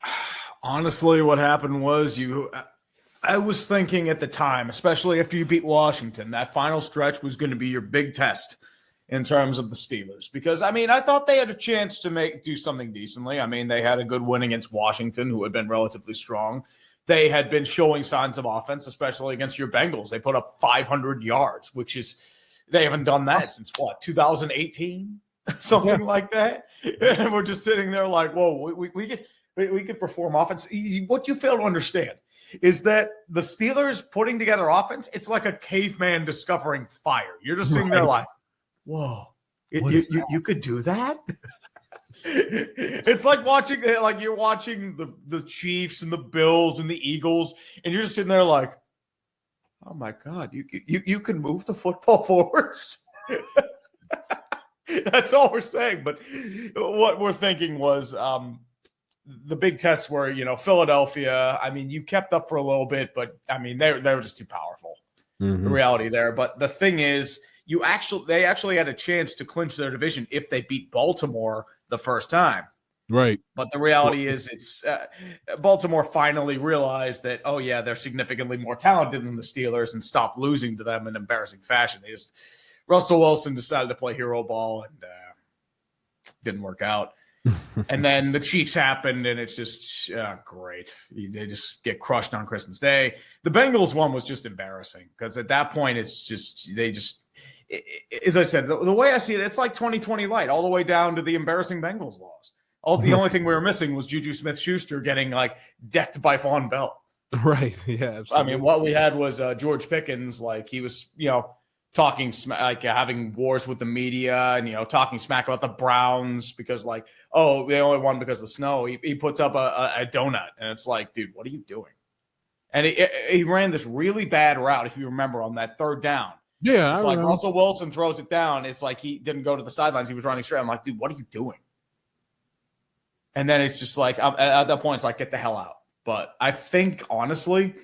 I mean, he's got 1 year left in his deal, and DK Metcalf does a lot that's very similar to George Pickens, but that's a different point entirely. Yeah. What reality was, if you actually look at the stats, like the Steelers' defense has been getting like shellacked in the playoffs and in against real teams. Mm-hmm. So it's just like, as I said, the smoke and mirrors finally came off, and it's just, I mean, I fell for it. I'm not gonna lie, like I thought they had a legitimate chance, but. The defense, I mean, TJ Watt was dealing with injury, and it's obvious that he was nowhere near full impact. The secondary had a lot of issues. The inside linebacker core, they've been trying to fix that. They have some pieces there, but not enough to really turn the tide per se.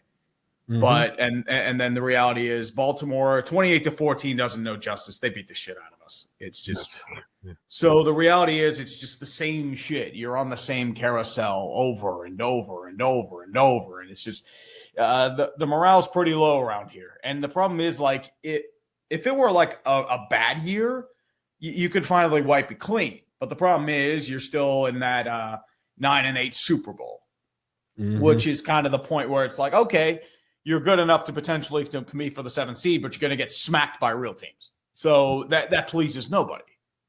Mm-hmm. So, and the reality is like the organization is content with this lot, which is where a lot of the complaints come into play. It's people say we're spoiled, but it's like, what are we spoiled about? No one wants to be mediocre because that's a reality. They're a C+ team masquerading as an A, and they've got more issues than quarterback right now. And that's a different story entirely. But you can't go toe to toe against the Buffaloes and the Kansas Cities and the Philadelphias and the Baltimores. You're getting slapped away. Like there's nothing. There's no fight.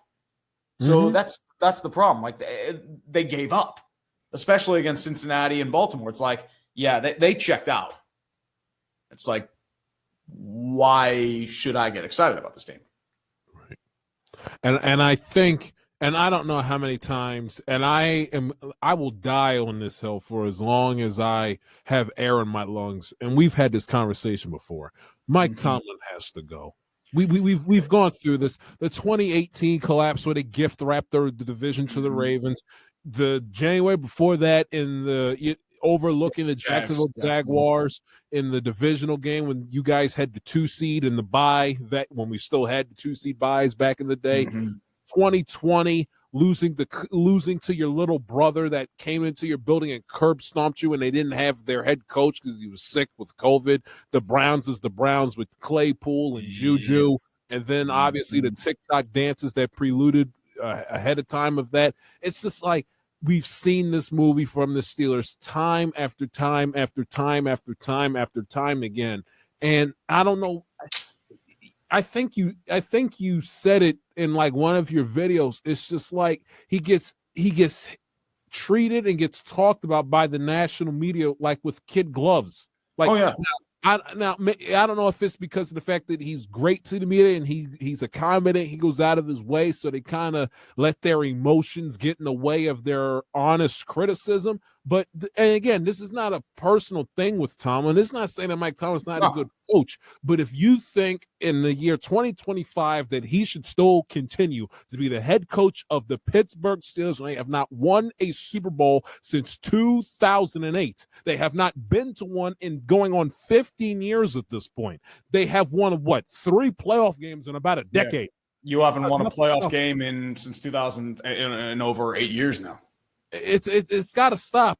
And the 3 playoff wins, Alex Smith, what was it, Matt Moore in the Miami Dolphins? Well, it wasn't even Matt. It was like they lost their starter that day, and they had just been overperforming. And then the Bengals collapse. Right, and that was eons. You didn't beat Joe Burrow. You beat A.J. McCarron and Marvin Lewis. I mean, there's nobody with Sam Hubbard. There's nobody left from that 2015 Bengal team anymore. That was 10 years ago.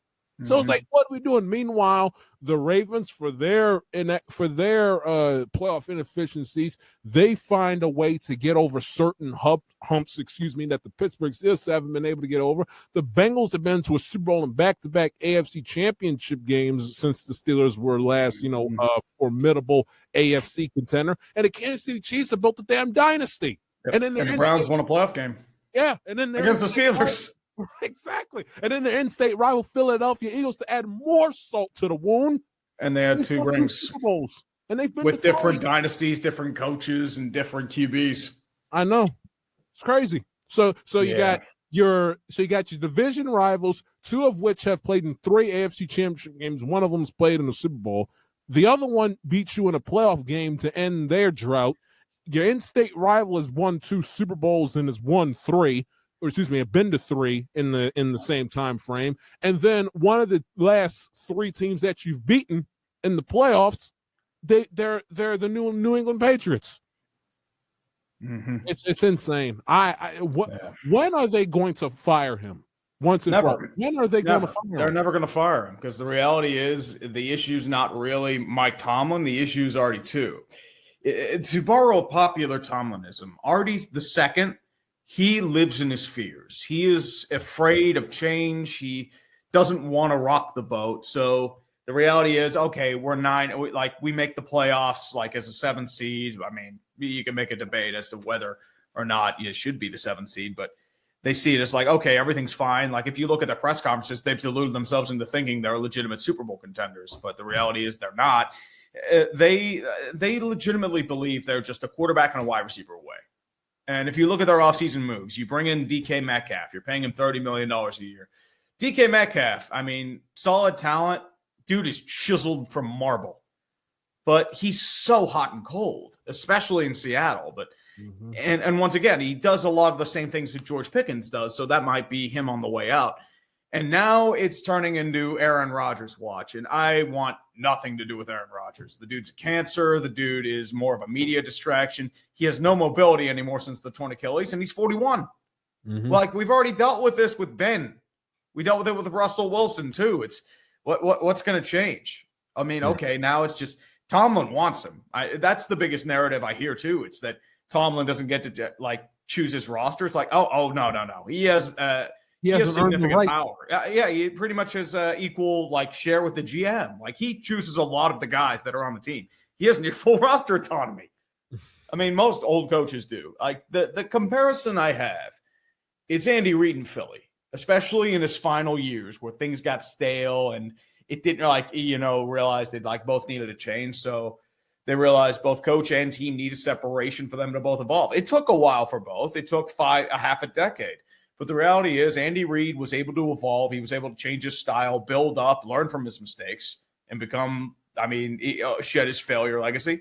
And the Eagles, they had to deal with Chip Kelly, but they were able to evolve, change their style, and get 2 Super Bowl rings. So that's the comparison I have right now. And the thing is, I don't think Tomlin's a bad coach. I just think he's well past his expiration date. But the Steelers don't see it that way. That's the problem. Absolutely. I mean, it's like a relationship where it's like, at the time you did a good job making it work as long as you did, you enjoyed hanging out together, you were each other's best friend, the perfect shoulder to cry on, the sex was great, everything else, but then eventually sometimes shit just gets stale. And it may not be because one or the other was just was a bad person or was just such a bad lover in the relationship. It's just sometimes it just doesn't work out. Things don't click. Exactly. I think the thing is too, like the Steelers are at the point where like things aren't working out, but you're afraid of going back on the market and dealing with, Hinge or Tinder or Bumble or whatever you work with. And then you just want to stay just for comfort and familiarity. That's where the Steelers are right now. Absolutely. They'd rather have somebody say they have somebody so they're comfortable rather than face the possibilities and the uncertainties with being uncomfortable, even though that would work out better for them in the long run. So, and it's funny you bring up Aaron Rodgers. If they think for 1 second that Aaron Rodgers is going to bring this team, it may bring them quote unquote relevancy again. Yeah. Because it seems like the only single time Pittsburgh Steelers get talked about is when they start the season, 5-6-0, and everything's sugar and spice and everything nice in mid-October. Then when the shit hits the fan, you can't find anybody to say a bad word about the Pittsburgh Steelers on a national level.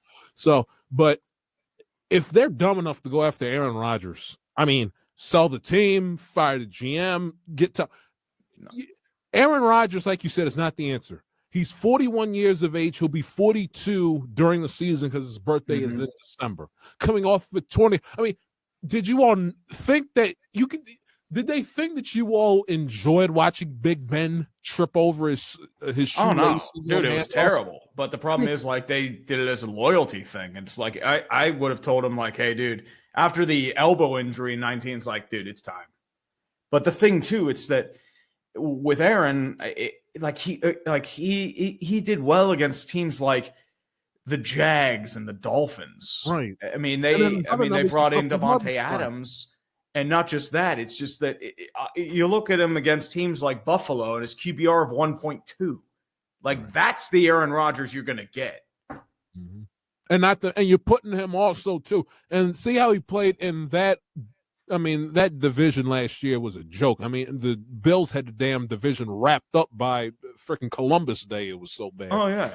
And you take him out of that, and then you put him in the AFC North again, which is a damn gauntlet to play in, where you either got to be either built like Big Ben or be a young buck like Lamar and Burrow, or you're not going to make it. Because that division is it's such a white knuckler every single year. Oh, yeah. You're playing outside all four. You're playing on grass.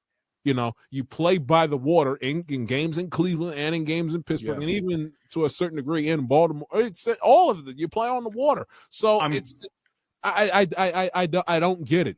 I don't get it. I'm guessing they're thinking because he played in Green Bay in the NFC North, but at the same time, he's not 35, 36 anymore. Like, he has visibly declined. Like last year, I mean, if you look at his base stats in a vacuum, he was a below average quarterback. Like, and the thing is, like, he's going to be 41. He's dealing with more wear and tear on his body. He took a beating last year, especially behind that Jets offensive line, and not to mention the torn Achilles. So the mobility's out of the question. And you look at Kirk Cousins last year. I mean, dude couldn't pivot on his injured foot. And you watch him play, and you can be like, and you can sit up there and watch him, and you go, not only has he like lost a step because of age, he's also scared to get hit. Well, I mean, most people are scared to get hit, especially when you're that old and have that much money. I mean, dude, one hit can destroy your life. Right. But I mean, Chris Olave, for example. I mean, dude's had 6 concussions in 5 years? Yeah. Not scared to get hit. I mean, scared to get hit as in like it could re-injure his Achilles again. And he throws off his back foot a lot. It's just, and then like you said, the distraction with the McAfee appearances, and then he and Tomlin at the. I could see it'd be a shit show in the making if they and they wouldn't win anything. The Pittsburgh Steelers would lead the league in headlines. Look at the division. Oh, Ravens and Bengals in a 2-team race for the North. Meanwhile, Pittsburgh is still fumbling all over itself, stealing headlines and being the topic of conversation on First Take. So it's like, when do we get back to actually trying to win football games instead of trying to – because they used to follow like the Dallas Cowboy model of winning championships. Now they're starting to fall more in line with the Dallas Cowboy model, being content with mediocrity, overselling something that isn't really all that sellable, and more interested in being a topic of conversation and stealing headlines than it should be in winning football games. Problem is, what happened was Dan Rooney, who was the real brains behind the operation and had the football sense, he passed on ownership to his son RD2, and RD2 is Dan without anything that made Dan great. He's more comfortable in putting in appearances and just the idea of the Steeler way without making the hard decisions that Dan had to make. For example, the Tom Donahoe, Bill Cowher Civil War, RD2 wouldn't make that decision. Dan Rooney fired his own brother back in '85 as the scouting director, Art Rooney Jr., because they weren't getting the results they wanted. That's the same situation with the Steelers of now. It's just, they're just content. That's the reality of it. And they truly believe they're a quarterback away with Aaron Rodgers. And once again, it's like latter stage Ben with the radio show in 2018, just like going off and throwing people under the bus. That's the kind of vibe I'm getting right now. And it's just, I don't like where this is headed. And is Aaron Rodgers the best person out there for quarterback? Yes, but it's very slim. Like, what else have you got? Russell Wilson? We dealt with that last year. He still has skill. He has the moon ball. But it's just, you got Mason Rudolph back, but he's more of a backup right now, so I'm okay with that. They're probably going to draft a quarterback in the NFL draft. If they draft Jalen Milroe, I'm going to flip because that guy sucks. But that's the only person who's available like that late in the first round or maybe later, because Cam Ward, or Sanders and Jackson Dart, they're all projects, but they're going to go high just because of the desperation for teams that want the next best thing. Mm-hmm. Now the question is, with someone like Rodgers, I know Tomlin wants him. That's why they're going after him. Like, they had a big 6-hour meeting last week, and I'm like, oh God, but they haven't signed a contract yet. Aaron's taking his time. The Giants, they got tired of waiting. They signed Famous Jameis, but now it's just him, Russell Wilson, or trade for Kirk Cousins. There's nothing left. Right. You're at the point, honestly, where you're just better off stripping it all down. But they're not going to. I know, it's this team needs 4-13 like nobody's business, so you can just wipe it clean. But they're never going to do that. The Steelers don't tank. Yep. Ego and pride. Pride comes before the fall. I get it. It's hard to admit that you have to throw in the towel, but it's just to the point where it's like you're only delaying the inevitable. Look at the New Orleans Saints. Mm-hmm. They still think they can win anything, but they're aging, injury-prone roster. They keep going into cap hell every single year, so they have to keep restructuring, kicking the can down the road, and their team gets older, more injury-prone. They brought back Justin Reed. Brandon Cooks. Brandon Cooks. That's who I'm thinking of. Because the problem is, he was in Dallas, and he's, been treated around like hot potato. And it's Brandon Cooks is still in the league. Mm-hmm.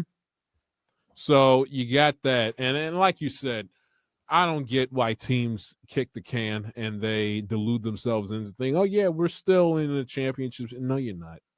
It's going to sting in the moment. It's going to hurt. It's going to suck. Being out of it by mid-November, it's going to sting. It's going to suck. If the building ends up being half empty, it come week 13. But you know what? At the end of the day, you got to bite the bullet, because not everybody can be the Kansas City Chiefs, the Baltimore Ravens, or the Philadelphia Eagles, where they can have that 9-8, 10-7 type window of competitiveness, maybe even make the playoffs in the process, and then find their new franchise quarterback, and then all of a sudden go from 10-6, 11-5 at the best to AFC Super Bowl. Not every team is fortunate enough. The Buffalo Bills had to stink and had to look themselves in the mirror before Josh Allen fell in their lap. My Bengals, the same thing.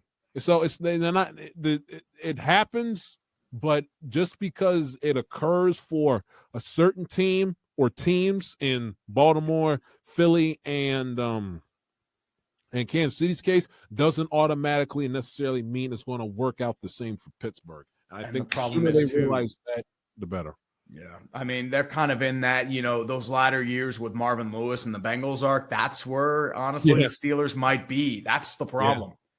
Yeah. I mean, they haven't reached the lows of those final years, but it's like the point where it's like, okay, you needed to fire that guy after the Steelers collapse, but they never did. And now they wasted a couple years. They had to reach that bottom. Then they finally reached Joe Burrow. And I mean, they have their own problems as well, but that's a different story entirely. I mean, you're spending $150 million on 3-4 players.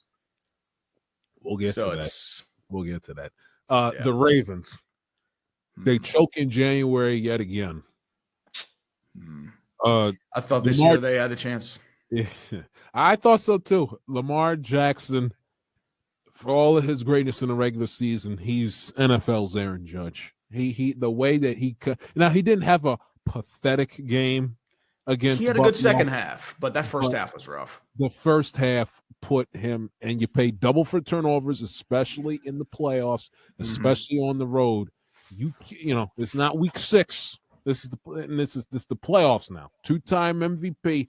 You got to give me more than what he gave in the first half of that game. And when his contemporaries are Allen, Mahomes, but you can't give me an okay performance in January. You can give me an okay performance in October. With his resume, you can't get, especially in the aftermath of how he shit the bed in a championship game against Kansas City in his own building. We can't have okay. We can't have okay in the playoffs. But my bigger issue is John Harbaugh. The same thing with Tomlin. We've been through this time and time again. It was 2012. We're going on 13 years since the Ravens last won the Super Bowl and was last in a Super Bowl. And in that time, they've only been to one AFC championship game since that Super Bowl title. Their rivals, the Bengals, have been in 2 back-to-back and won one of them. Okay, so and his brother done left, went to college, won a national championship, back in the NFL. So it's enough's enough. Okay, his teams, they led the universe in penalties, especially on defensive side of the football this year. Granted, they addition by subtraction, they kicked Marcus Williams and Brandon Stevens the hell out the door. So their defense by default, their secondary will be better heading into 2025, but it's the same song and dance with Harbaugh. Teams beat themselves. They come out flat and uninspired in these playoff games. Turnovers, penalties. His clock management is pathetic. He's going for 2 when he has no. I mean, if I had $5 for every single time Harbaugh decided to go for 2 at the most inopportune time in a football game, I'd be about $500 richer. And you illustrated it perfectly, drawing the parallels to the Steeler game, and I believe it was 2021 where he chose to go for 2. They ran the same play with Mark Andrews down at the goal line. They didn't get it. It's just I don't understand this football team. I don't understand why, like Tomlin, Harbaugh always gets. He doesn't get a pass in this city. He doesn't get a pass on Ravens Twitter, but nationally, he always finds a way to get a pass. Well, why are you going to fire John Harbaugh? Because the guy has one of the best quarterbacks in the National Football League, and he hadn't even gotten to a Super Bowl yet, and he's been his full-time starter since 2019. And they've had teams in football. Right, and they've had Derrick Henry. I mean, dude was mauling people left and right. How much does he have left in the tank? Right. I like Baltimore as a team. I mean, I've never really hated Baltimore. Like the Steelers, Ravens, like there's hatred, but there's always a mutual sign of respect because they're both built relatively similar. So that's like the real like situation there. But it's just angering to see the Ravens continually beat themselves year after year. And it's just like, are you kidding me? I know with like Mark Andrews, like he was the one that was unfortunately responsible. I'm surprised they haven't let him go yet because of the dead cap, but the thing too, it's that, I mean, you've tried pretty much everything. You have a strong core. I mean, Kansas City, I mean, Buffalo is going to still be there unless Josh Allen suffers a major injury. But so what happens? I mean, this year was supposed to be your year and didn't happen. So the question is, I don't know.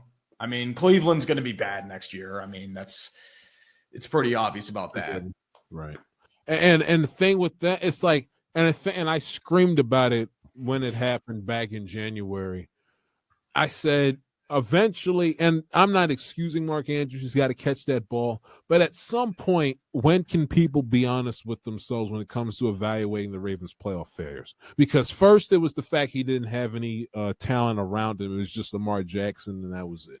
He didn't have any wide receivers. Running backs weren't all that great.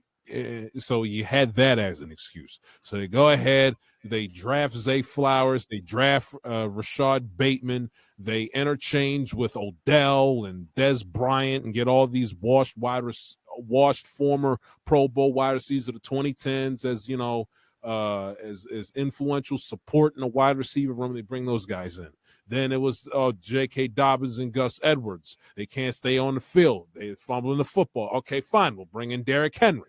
And then even before that, it was the coordinator. Oh, Greg Roman's the worst. Greg Roman's a terrorist. So they fired him, brought in Todd Monken.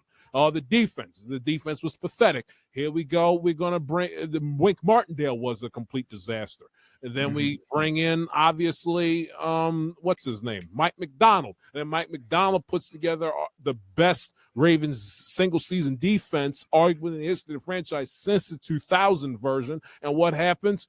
The defense damn near gives up 24 points in the first half, and Lamar Jackson can't take care of the damn football in the championship game in Kansas City. So it's like, and then Zach Orr was the problem early on in the season. The defense, so it's like you keep on with the excuses. It's just eventually it's got to stop. It's got to stop because the common denominator with this is John Harbaugh. He's the head coach. How many coordinators? How many players you're going to change? They can only change the roster, but for so much. Eventually, the buck has got to stop with the head coach. You can only change with so many coordinators, especially this offseason with the Ravens. And it's no surprise that Eric DeCosta said when all the GMs got together and spoke to the media a few weeks ago at the Combine in Indianapolis, they basically said, among other things, it's going to be a very quiet offseason because we got all these contracts tied up with the only thing we can really afford to do is get Ronnie Stanley signed, which they ended up doing, and that's it. That's addition by subtraction, like I said, with letting Williams and letting Stevens go. But outside of that, they don't have any extra money. This is their roster. This is the best that EDC and the Ravens front office can do outside of the draft, obviously, coming up. This is the best they can do to put together a championship contending football team. And in fairness to them, this is a roster in the last 3 seasons that has been good enough to at least make it to a Super Bowl. And the fact that they haven't is on the clear head and shoulders and failure of the quarterback 1A, but number one, the big man in charge, John Harbaugh, because they can't improve the roster that much more than what they already have done. And they've changed out the coordinators. Eventually, he's got to take some responsibility for these failures. Has to. The problem, too, with Harbaugh, it's the same thing with the Steelers. It's the familiarity and the stability. Like bringing in a new head coach, there's a lot of risk in that. So it's one of those things where they see, you look at Cleveland. They fire head coaches like they're candy, and they did so for a long time. And it was that constant churn and instability. Like the Giants, for example, a lot of churn and instability, and that's what they don't want, and that's what they're afraid of. So that's why they stick with Harbaugh. I don't know how much time he has left. I know he's nearing 60. So retirement might actually be. He's over 60. He's like 60. I think he actually is I think it's the 3rd oldest coach in the league. He's in his mid-60s. He's older. 62. He's going to be 63 in September. Yep. So he's getting up there in age.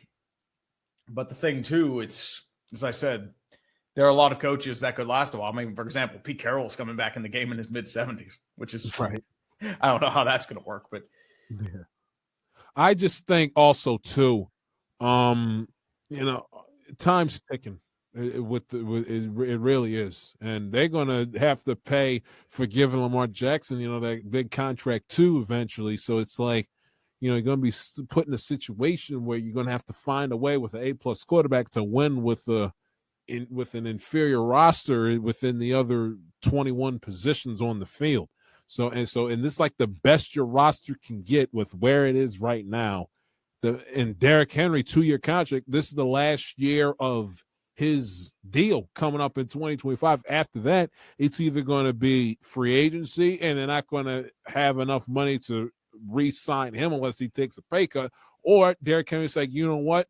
Why wilt into the night like Todd Gurley and just go out on top while he's still the best running back pound for pound in the game by far?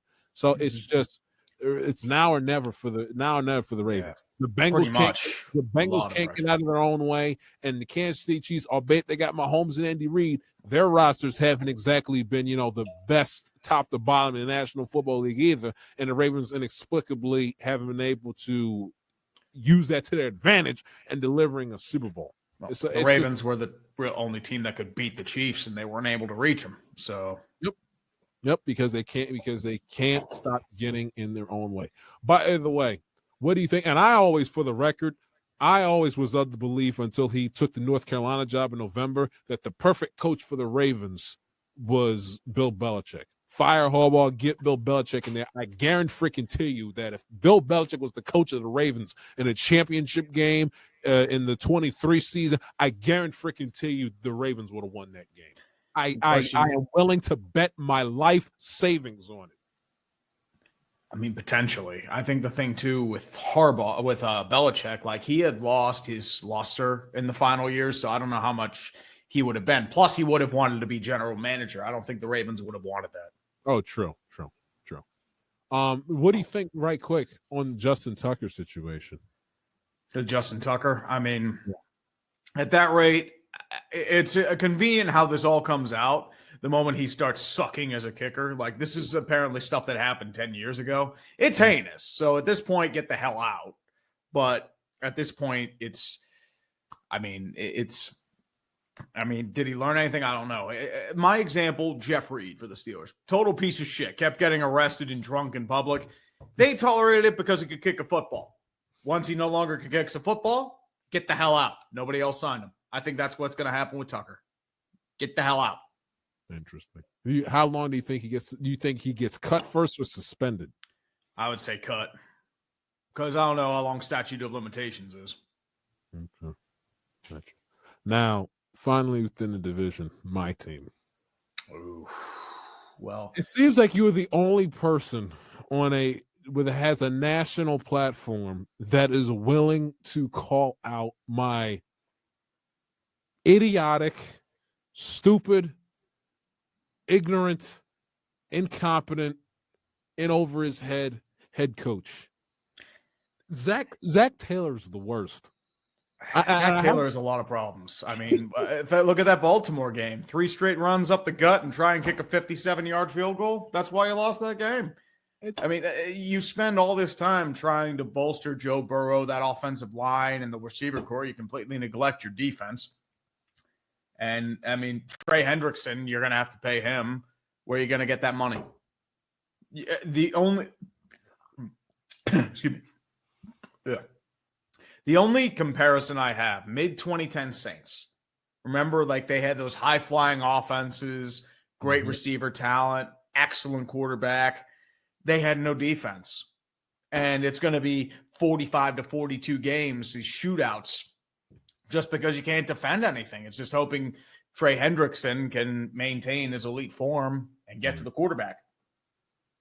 The only saving grace would be a generational draft like the 2017 Saints. If not, you're like a glorified Pac-12 school. You're just like, okay, great offense, terrible defense, go. And you're just going to squander Joe Burrow, make him the modern Dan Marino. Do you think so? No, go ahead. But I mean, the thing too, it's that I think they were hoping they could move on from T. Higgins, trade him, but the problem is T and Jamar had the same agent. And what happened was that it said sign both or sign none, and they had to sign both. Right. So, for the record, I have zero issue with it. And if Joe Burrow wants him paid and signed, you get him paid and signed. Okay. And like I said it like 2-3 weeks ago. Joe Burrow is bigger than Cincinnati Bengals. When he says jump, you better next sentence say how high. That's all that matters. And I killed this team in the summertime. I killed them last spring. I killed them early in the season. In September, they couldn't get them. I said the fact they kicked the can as long as they did in paying these guys, when now compared to then would have been a hell of a lot more inexpensive. It's organizational malpractice, but they got him signed. They got him paid. You can't put the genie back in the bottle. My thing is, obviously, like you said, generational draft. I look at it, and you know me. I'm a realist. I'm a glass half empty type guy. But I look at the defense and I say, honestly, how much more worse can it get than what it was last year? I mean, our defense last year, outside of a Sunday night game against Daniel Jones and the Giants, and against your Pittsburgh Steelers Week 18, they were pathetic last season. So it really can't get much worse than what I saw last year. And in fairness to them, they stripped it down. They're probably still going to end up trading Jermaine Pratt eventually. Yeah. Who knows if they bring Mike Hilton back? They stripped the defense down. Sam Hubbard, who was a liability defensively, retired a few weeks ago. They fired Lou Anarumo. They cleaned out the defensive coaching staff, top to bottom. So at this point, how much worse can it get? You only have once that defense hit as rock bottom as it did, like you said, the Russell Wilson game, giving up over 500 yards of offense. Russell Wilson throws what about?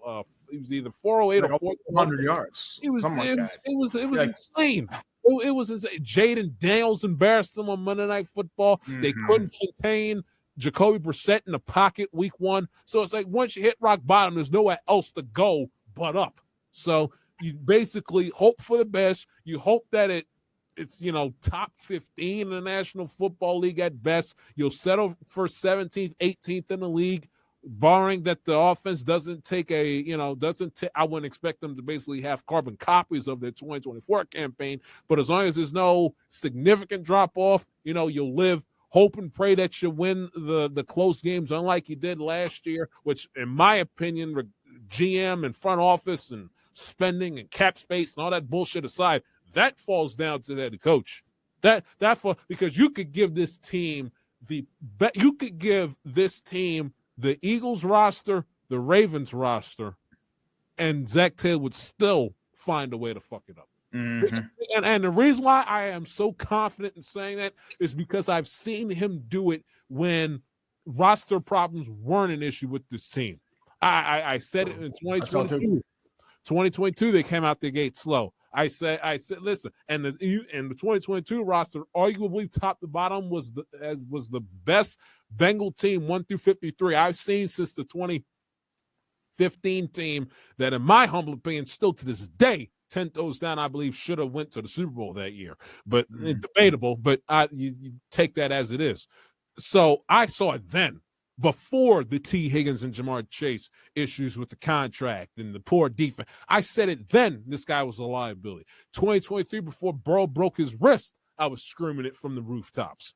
And that's the thing, like, I can't even get all that excited, because even if the Bengals have the greatest draft in the history of the franchise, it's still no guarantee we're going to go far, because Zach Taylor has no idea what the hell he's doing. His offensive play calling, his job as a play caller, is grotesque and disgusting and despicable and borderline insulting. The Eagle game, I will never get over it. Going forward on a 4th and 2, 4th and 3, and he throws the football 7 yards behind the line of scrimmage on a damn bubble screen. I still can't get over that. Like you said, he's got Joe Burrow, who literally torched the Ravens defense all afternoon long, and he settles for 3 straight runs and settles for a 56-yard freaking field goal. I mean, he doesn't run the football when Joe Burrow's getting his ass handed to him in the Steeler game, the game that ended the regular season. But you know why he couldn't? Because his dumbass in the Bronco game the week before, he kept throwing the football instead of running it, and then he realized, oh shit, there's a minute left on the clock, they still got timeouts, we need to score here, and he got cute, and what's his face, Chase Brown, nearly blew out his leg trying to fall down at the half-inch line, so he didn't have him for the game the next week. And if we would have made the playoffs, probably wouldn't have even had him for the wild card game. So it's like, I look everywhere, and people, I swear, Mad Dog Russo thinks I'm crazy. I talk to people all over the internet. Oh, you're nuts, this, that, and the third. Oh, you got you. Who cares? You didn't win it. Zach Taylor is the worst. And I feel like you're the only person that I can vent to without getting any pushback because you see where I'm coming from. This guy depends on his high-end talent to bail his ass out. He's not a good X's and O's football coach. Maybe a nice guy, maybe a good, leader of men, so to speak, but he is not a good coach when it comes to bringing the results. There is no excuse why this team should have started 0-2 and 0-3 to start the year. And there's damn should be no excuse why they lost to the Patriots week 1 to start the season. I don't give a shit if Jamar Chase and T. Higgins didn't show up until literally the night before the game in Cincinnati. You beat the worst team in the AFC. Yeah. And then that cost you the playoffs. I mean, if you want to think about it. And keep telling me that games in September don't matter. They do matter.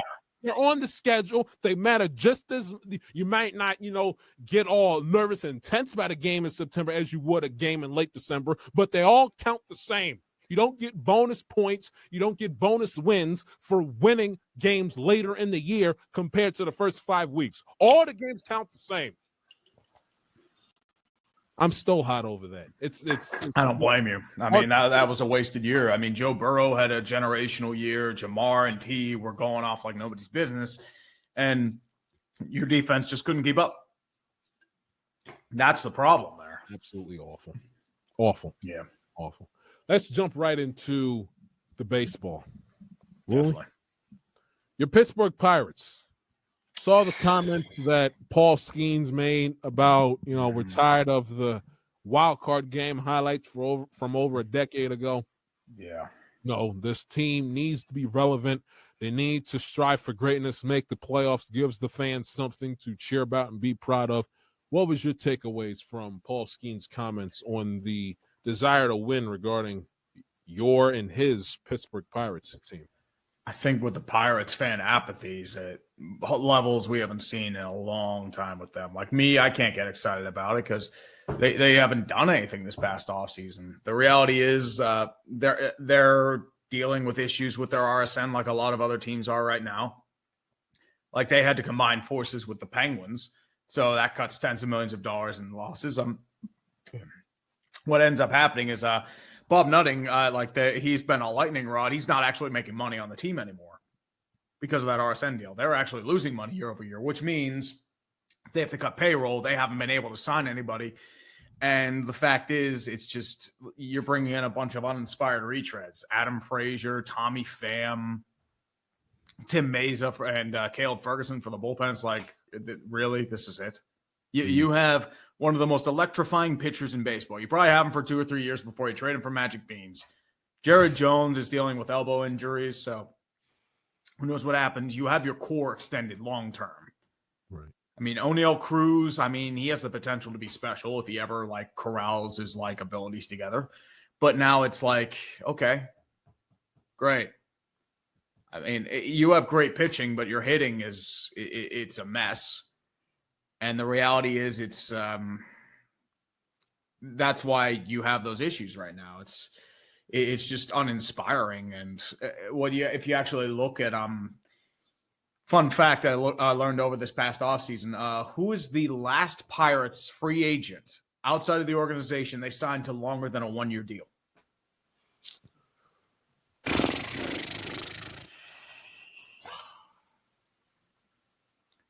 This is probably going to be a horrific. It's a long time ago. So here's a hint. Snyder?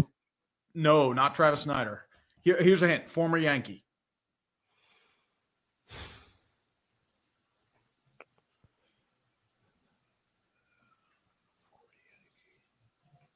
Francisco Cervelli? No, actually close though. Ivan Nova in 2016. I'm not joking. Close. I was close. I looked that up and I'm doing what? That's crazy. Ivan Nova. Whoa, that's a name. I haven't heard that one in a long time. Yeah, that's crazy. So almost a decade. That's all you need to know. Do you think that obviously ownership is the blame, like you said, losing money because of the RSN and everything else. Mm-hmm. How do you? It sounds like like a loaded dead end question, but how do you solve it? How do you get the Pittsburgh Pirates to? Because what's crazy is that I believe the Pittsburgh Pirates have the second longest drought since their most recent championship. The Indians/Guardians haven't won since the 40s, and the Pirates haven't won since 1979. Yeah. So how do you fix the current issues and problems with the Pittsburgh Pirates to get them on the up and up again consistently? The question is, you just hope the core manages to fall into their own and just have luck on your side. The thing, too, with the Pirates, it's just the reality is I believe there's going to be a significant work stoppage in 2027 once the CBA expires. Because, not just because of, like, the spending of certain teams, but the RSN deals. Like, a lot of teams have just fallen to the wayside. They're going to say, look, we're losing money. We can't do this. So that's what's going to happen. And, baseball's in a very rich have-not place. The Pirates are obviously in the have-nots. And it's just, as I said, it's just a malaise. It's not even like a woe is me sort of thing. It's like, okay, whatever. Well, I'll go to the ballpark and a couple times in the summer. I'll enjoy. Probably the Pirates will get they'll probably end up blowing a lead in the 8th or 9th inning because the supposedly elite bullpen randomly implodes. But at the same time, it's just okay, great. The only time I can build them into a champion is on MLB The Show or Out of the Park Baseball. So it's right. So who do you think? And the thing is that's crazy about the Pirates too. They don't play in an impossible division. They don't. It's a very weak division. It's a lot of haves, have-nots. Like the Brewers are having the same issues with their RSN. They're trying to cut payroll. The Cardinals they're like the Steelers of baseball. They're like kicking and screaming into a rebuild. The Reds are so inconsistent. They could be really good. If Francona works out, you have your NL's answer to the Rangers. And the Cubs, I thought they were going to do really well last year, but they woefully underachieved. So who knows? And they couldn't hit in the 2 games last week in Japan against the Dodgers. They that's the Dodgers, though. So it's that's a different scenario entirely. Like the Dodgers are just the class of the league, and they'll probably lose half their guys to pitchers to injury. They'll probably trade for Sandy Alcantara or something at the deadline and be like, oh look, prospect, and then they go on another deep playoff run. Right. As I said, the problem's not the Dodgers. The problem's the rest of baseball. Mm-hmm. Yeah, don't, like you said, don't hate the player, hate the game. Speaking of the Dodgers, who do you think? We all know they're the favorite to win the National League again, favorite to win the World Series. Who do you see in the National League being their best challenger this year? The Braves, the Mets. I would say the Mets, mostly because they had a strong 2024. They're bringing back most of their core, and they added significant pieces in Juan Soto as well as Clay Holmes. And Clay Holmes was actually a starter in the Pirates minor league system for a while, so he does have that starting pedigree, and he is going to be their opening starter. They'll probably be getting Senga back, so I think that this is their chance to do something. Why not Philadelphia or Atlanta? Atlanta is a weird choice. I think they have the potential. It mostly depends if they stay healthy. The durability destroyed them last year, and it was obvious they were limping into the playoffs. Plus, they're in a weird spot because they did lose a bunch of pieces. They have a lot of questions like, okay, how's Acuna going to be when he comes back? How's Spencer Strider going to be? Is he going to be back to his form in 2023? Is Chris Sale going to keep up his 2024 form? How are they going to do without Max Fried? They do have a lot of talent in their system, but it's just, okay, are there any questions? I think they'll be competing for a playoff spot, but it's more or less that. The Phillies' question is their age. A lot of their players are hitting their mid-30s, especially in their hitting core. Real Muto's going to be 34. Castellanos, 33. Harper, Nola, Trey Turner, and I believe, who else is going to be 32? Schwarber. They're going to be 32. Zach Wheeler is going to be 35. And they have some questions in their bullpen they got to figure out after Jose Alvarado. So that's the question I have. I think they'll be competing for a wild card too, but at the same time, they're a very boom-bust team. Especially, they do have the bats, but when the bats go cold, like they have Arizona in the final 4 games of 2023, as well as against the Mets in 2024, you're in trouble. Yeah, they were way too feast of famine. They go up to exactly. That's the thing. They thrive in the long ball, and when you thrive in the long ball, when you're cold, you're cold. Mm-hmm. Absolutely. Now the other two teams in the West are very interesting. Arizona, they went out there and they poached my former pitcher, Corbin Burns. They got him in free agency. Mm-hmm. That's a young, talented baseball team that was in the World Series just a short 2 seasons ago. So we all know they're not going to win a division. They're going to be beating their heads up against the wall from the. They haven't played a game yet. They're already in a 2-game hole, for crying out loud. But how do you like the Diamondbacks to? Where do you see them in terms of the NL playoff dust, if you will, and no pun intended? And where do you see the San Diego Padres and how they shake out this year? The Diamondbacks are in the thing with the Diamondbacks. Their issue last year was pitching depth. They had issues with their bullpen. They had issues with anyone outside of Zach Gallen giving them quality games because they have probably some of the best defense and fielding in the league. They scored the most runs in baseball last year. They have all the pieces to make another deep run. As long as they get pitching depth, they'll be good. That's why they brought in Corbin Burns, because they realized they need another number 2 guy to go with him and Merrill Kelly. So that's why they brought him in. And as well you bring in Josh Naylor to try and support that depth too. So I think the Diamondbacks, they could be pretty good this year. I think they're going to make a wild card spot. But the Padres, I feel like since Peter Seidler died, the luster's kind of worn off because they've had to shed payroll significantly the last couple of years. They're dealing with a squabble between Seidler's widow and his family towards control of the team, and it's really splintering things. They were banking a lot on getting Roki Sasaki. They couldn't get him. And the problem is now you bring in Nick Pivetta. They have a lot of contracts that do not look good right now. The Xander Bogaerts deal, that looks terrible right now. Mm-hmm. You have Manny Machado, who's hitting his early to mid 30s, which is crazy to think because he feels like he's such a young buck these days. I know. He's going to be like, Machado. I think he's been in the league for over a decade now, man. He's 32. He's going to be 33 in July, which is crazy to think. I just looked it up. I know. I remember because he came up during our pennant race in 2012 in August. And he was 19 years. He hadn't had his birthday yet. He was 19 years old. I was 10, and I was like, "Damn!" I was like, "That guy is he's like 9-10 years older than me." And now all of a sudden, I am at the age Manny Machado was back then. Exactly. It's the craziest thing, man. It's unbelievable. But yeah, Manny Machado. And as a side note, maybe it's just me. Grasping at straws, but I would love to see him in an Oriole uniform one more time before he retires, especially now we got new ownership. You'd have no idea. Can you imagine left side of the infield, Manny Machado at third base and Gunnar Henderson at shortstop? Yeah. Oh, Lord have mercy. But the problem is Manny Machado's locked up long-term until he's 40. They're going to make $40 million a year. Once again, it's another long deal, and they did it for the immediate future, and they're having some trouble, and they got to find a way to pay these guys. They're shedding payroll. They lost their RSN deal, so they lost a lot of money there. And now they've had to lose more pieces. They've lost Yerkson Profar, who had a big year. He's going to the Braves. Profar is like kind of a hit or miss guy too. Ha-Sung Kim, he's had to go.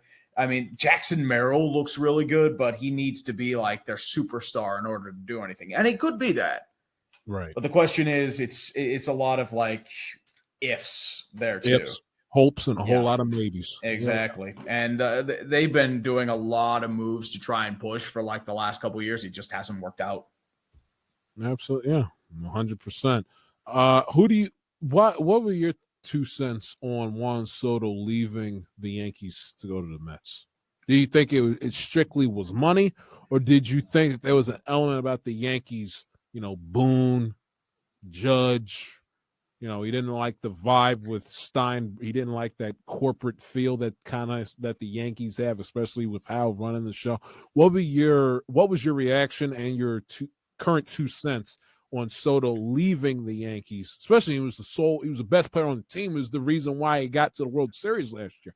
What's your thoughts on him being a Met instead of, I thought he was going to re-up with the Yankees around this time last year, to be honest with you. Yeah, I think the thing with Soto, I mean, there was a rumor between like the Yankees, like his family not getting a private suite, security guard. The Mets offered more money. Like they offered more AAV, less years. I mean, it costs like $5 million, but I mean, the Yankees did try and offer, but Daddy Steve will not be deterred. I mean, $765 million for a player. I mean, that's more than GDP of some small Caribbean island nations. I mean, dude, it's crazy. Well, I mean, Juan Soto is a really good player, but dude, if Daddy Steve wants to pay that money, so be it. Absolutely. Who do you think the best team in the Central is? Like, because it's crazy with the American League Central. The Guardians obviously have a lot of talent offensively up and down that lineup. Jose Ramirez is fantastic. That bullpen led by Clay, even though he vomited on himself in the Yankee series and damn near blew it in the series prior against Detroit. They got a good bullpen, solid lineup. Lost some guys, Naylor here and there. But you have them. Second year, obviously, with Stephen Vogt as their manager. You Taylor Kansas City Royals. There's a certain grit about the Royals that they have that the Guardians don't. And obviously, Bobby Witt Jr. is a stud. And Salvador Perez, albeit he isn't what he was 10 years ago, having that veteran guy within a young contending team that has the hardware to lean back on, says, hey, I've done this before, I've won before, this is what it takes. I think that's very, very, very, very, very important when you're evaluating a young team looking to graduate to the next level of being a bona fide World Series contender on an annual basis. And then you look at the Detroit Tigers, who I think have the best starting pitching within that division, who have the best manager out of all three teams in A.J. Hinch. So, and then they bring in Gleyber Torres over the offseason. Who do you think the best team in the American League Central is? That's a tough call because, I mean, they're all relatively equal in terms of their talents. The only one that's not going to be any good are the White Sox. It's going to be like last year. Really good team, really good team, really good team, really good team, White Sox. That's what it's going to be. Yep. I mean, if I had to be a betting man right now, that's tough because, I mean, Cleveland, they're always going to be up there because of their pitching prowess. That, and also, I mean, if they get consistent hitting, Jose Ramirez, probably one of the best hitters in baseball, most underrated guy, I would obviously argue. I think, too, that, I mean, if some of the prospects come up, I mean, they did trade a few pieces. I mean, losing, I'm sorry, I'm trying to think, like Josh Naylor, he's out of the way, right. As well as Andres Jimenez, he got traded too. So those are some hard pieces to get rid of, but they've had Brian Rocchio coming up to be their starting shortstop, John Kensey Noel, Kyle Manzardo. So they're looking to bring those guys up and just have them get full-time shots. So, I mean, if I had to be a betting man right now, I mean, I got to say Cleveland, as weird as it sounds. I mean, I think like they have the pitching to really take that to the next level. Kansas City, I mean, they got to have somebody else besides Bobby Witt Jr. and Salvi Perez. I think the thing, too, it's like Vinny Pasquantino. I think he could be really good, too. Jack Caglianone, they're looking to really push him up in late June. I think the thing, too, it's like they have a lot of injuries coming out of the bullpen. If they can get that together, I think they should be good. Detroit, the question is, like, do they just hit like a wave of form, or are they legit? Because, I mean, they do have a lot of promise in their hitting core. I mean, Spencer Torkelson notwithstanding, they do have some pieces that are really coming into their own now. Tarek Skubal, Cy Young winner. They brought back Jack Flaherty. That bullpen's strong and young. So I think they have a legit shot. The Twins, they could be something, but the problem is their ownership got chicken shit after the RSN deal expired, so they haven't really done much. And they're trusting all their horses on three really talented guys who keep getting injured for half the year. So I can't really trust them. You can't. No. Correa and Byron Buck, when they're on their game, when they're healthy, they are they're one of the more talented baseball players, in terms of 5'2" guys you can find in the sport. The problem is they play anywhere from 50 to 100 something, 110 games a year. Royce Lewis too. Count on that. Same thing. I mean, he's dealing with a hamstring injury right now. So who knows how long those are out? Hamstrings are so finicky. It could be a week. It could be a month. Absolutely. Are the Astros cooked this year? Will this be the year for the first time in a while the Houston Astros will not make the playoffs? I don't know. I think the thing is, it depends how the Mariners do. I mean, they have the pitching. Do they get hitting? If that's the case, and if the Rangers have that bump back that I think they can, I think the Astros might be on the outside looking in. The Athletics are starting to come into their own as well. They have some real pieces coming in there too. I wish it would happen in Oakland and with a better owner, but as I said, I think they have some questions moving forward too. But I think the thing there, it's like with the Astros, you lost a lot of talent. Kyle Tucker, gone. Not Jose Altuve. I mean, Alex Bregman, gone. You lost Verlander, although Verlander wasn't the same as he was. You lost Urquidy. Framber Valdez is going to be a free agent after this year. You have, you have McCullers coming back, but that bullpen has a lot of questions. I mean, Josh Hader, he was kind of underwhelming last year. You have Jose Altuve going to left field, which it's okay. If Jeremy Pena doesn't do what he does, I mean, you're going to be in some trouble. Why did Aaron Boone get extended? Because he made a World Series. That's why. Trust me, I don't like Aaron Boone either. I think he's tactically has some huge questions, but as I said, his team is loaded. He made a World Series. Don't rock the boat. Why? In case you haven't noticed, the Yankees and the Steelers share a lot of similarities. They've won things. They made a World Series. First time they made it in a long time. Listen, if you're the Orioles, if you're the Tampa Bay Rays making the World Series, you get a nice golf clap, and a nice standing ovation. Yankees making it only to get embarrassed by one of their longtime cross league rivals in 5 games. That 5th inning in Yankee Stadium, not good enough. And same thing I've said about Boone, I've said about Tomlin, I've said about Harbaugh. They should have been fired years ago. Boone should have been fired after 2020. Boone should have been fired after 2021, losing a wild card game with the debacle with Phil Nevin at third base in a wild card game against Boston.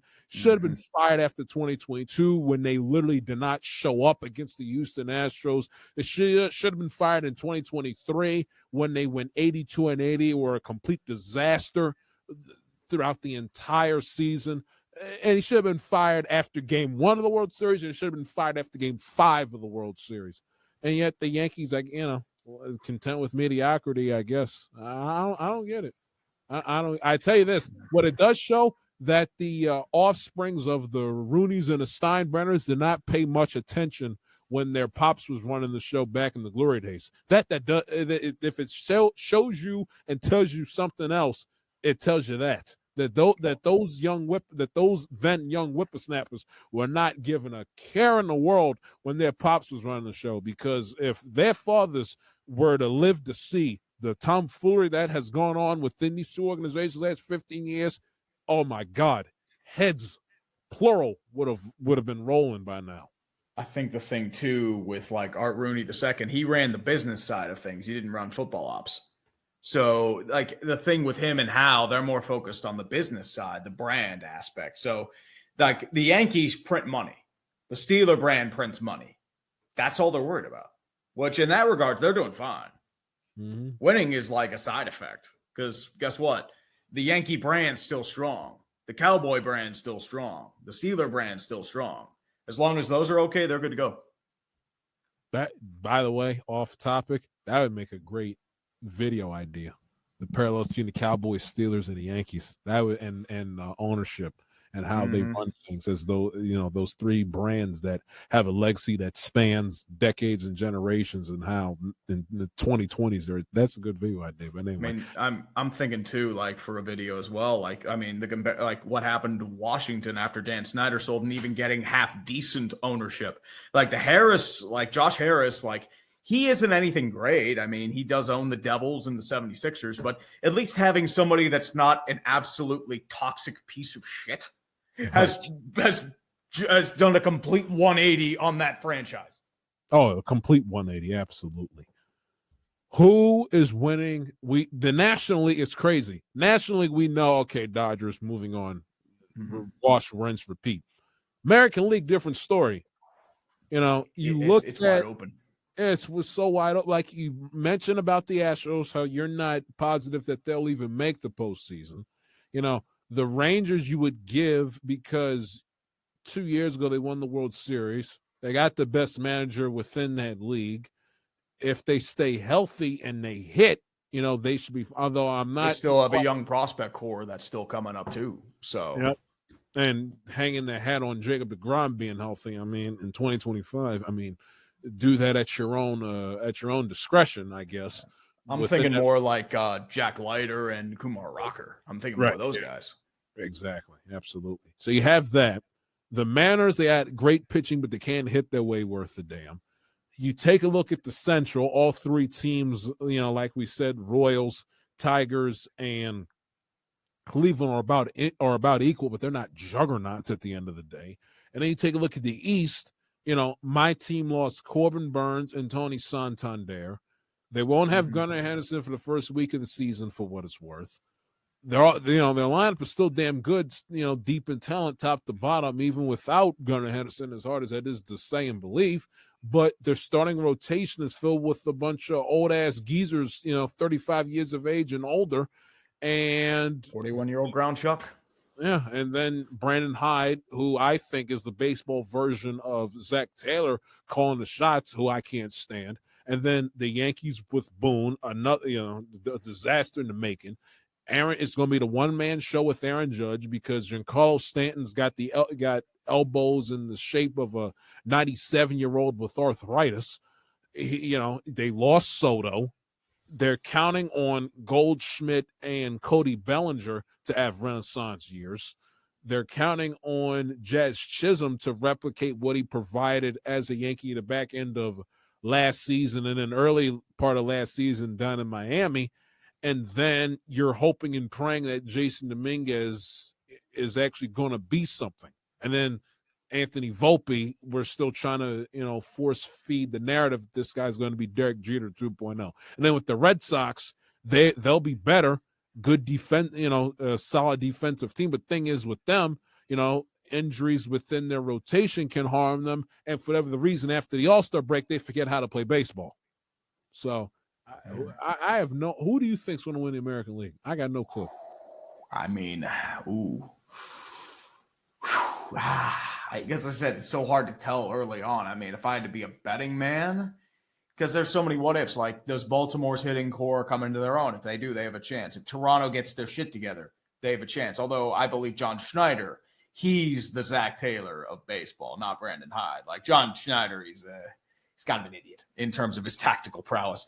I mean, dude, Texas could make a comeback. Seattle, if they get hitting, they could do something there. I mean, it's hard to tell. I mean, the Yankees, they would have been the primary target, but now they've lost Garrett Cole. I don't know if they're going to be back to that height. Losing him is brutal. Giancarlo, you can survive because, you can bring someone else in the deal. You can creates a spot for Jason Dominguez. But, with Cole, that was your guy. Max Fried's very good, but he's not Garrett Cole.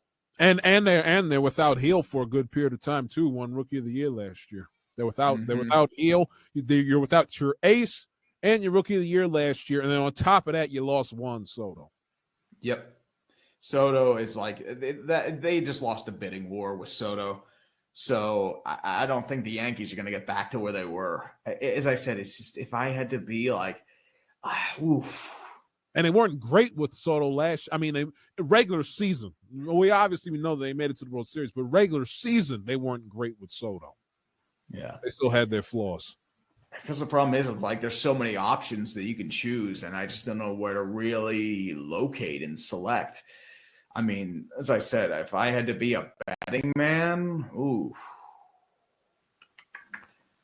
I mean, is it going to be any of the old guard? Because a lot of the teams have their flaws. Shoot.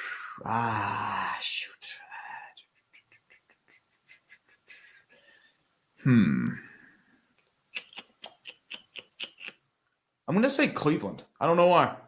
There's nobody else there. That's the question. Because there's like nobody really jumping at me. They'll probably end up blowing in my face, but who knows? Nah. If there's anyone that knows how to jinx teams, it's not you, it's me. Trust me, I know how to jinx teams. I've done this stupid show since September 2018. And before I let you go, let me read you my Super Bowl predictions. And this is just football. You haven't even gone with baseball. This is just football. 2018, Super Bowl 53. You know what my prediction was that year? Jaguars and Eagles in the Super Bowl. Well, Jags did pretty good in 17. So the year after that, Saints and Patriots in 2019. I mean, you were close there, though. 2020, Ravens and Saints, which actually was not a bad one. They both got bounced in the division round, but it wasn't a bad one. 2021, Buccaneers and Chiefs. That one came pretty. You got. I think you actually got that one into 2021 season. 2020, 2021. So you were like pretty close there. Yeah. 2022. What was the one I had? What was it? Bengals and Rams 2022. 2023, I had Eagles and Bills, which arguably should have happened. The Eagles just imploded. And then this year, ironically enough, for the first time I got one right in terms of the game itself, I predicted Chiefs and Eagles. But the Chiefs pulled out some BS. I was expecting the Chiefs to win because of the BS. I'm like, yeah, Chiefs are going to win. And I was like, no, they didn't. Okay. And I sat in this chair and I said the Chiefs are going to three-peat, and then they get their asses handed to them 43-6. Which I was glad that it happened. Don't get me wrong, but it's like I can never, ever catch a break. Can't catch a break. Mm-hmm. But Always. And lastly, before I let you go, who wins a championship first? The Bengals or the Orioles? Who wins the Orioles. Really? Bengals, problem is they have a lot of money locked up in a lot of their talent. I don't know if they can have the depth to fill it up unless they have some really good drafts. The Orioles, they still have a really strong prospect system. They can add to their pitching arsenal from there. And they have a hitting core that's pretty solid. If they lock it up long term, I think they'll be in good shape. Interesting. Who's a worse manager / coach? Zach Taylor or Brandon Hyde? Taylor. Not Hyde is pretty. Hyde's bad. He loves to go to his bullpen in the fifth inning. He can't manage a bullpen. He has them worn out by Father's Day. He doesn't exactly have the gift of gab when he talks to the media after the game too. A little accountability. The defense last year was disgusting. He watch him. He is, the sight of him pisses me off. Every single time I look at him, it's like, go somewhere. He's from San Francisco. Go somewhere and go rewatch highlights of Shanachok delivering Mahomes, just Super Bowl losses. Just get the hell away from managing my base. Matter of fact, go hang out with Harbaugh more. You can drop another asinine play design to go for it. A 2-point conversion at the goal line early in the fourth quarter. It's ridiculous. Absolutely ridiculous. Anyway, I digress. The great urinating tree, kind enough to join us on the Amatilla podcast. Appreciate him for joining us. By the way, if you've not done so already, subscribe to his YouTube channel. It'll be down in the description. Urinating Tree. Be sure to follow him on Twitter with the same handle at Urinating Tree. Definitely. Thank you, brother. Want to thank the great Urinating Tree, obviously, once again, for joining us here for another episode of the Amatilla podcast. If you've liked the show, new to the program and new to the YouTube channel, please don't hesitate to subscribe, share it with your friends and family. Follow the show on Instagram at @Amatel_podcast, the show on Twitter at Amatel_TIS. Follow me on Twitter, Instagram, and Threads at the J Shield. And until Thursday, peace. We are gone.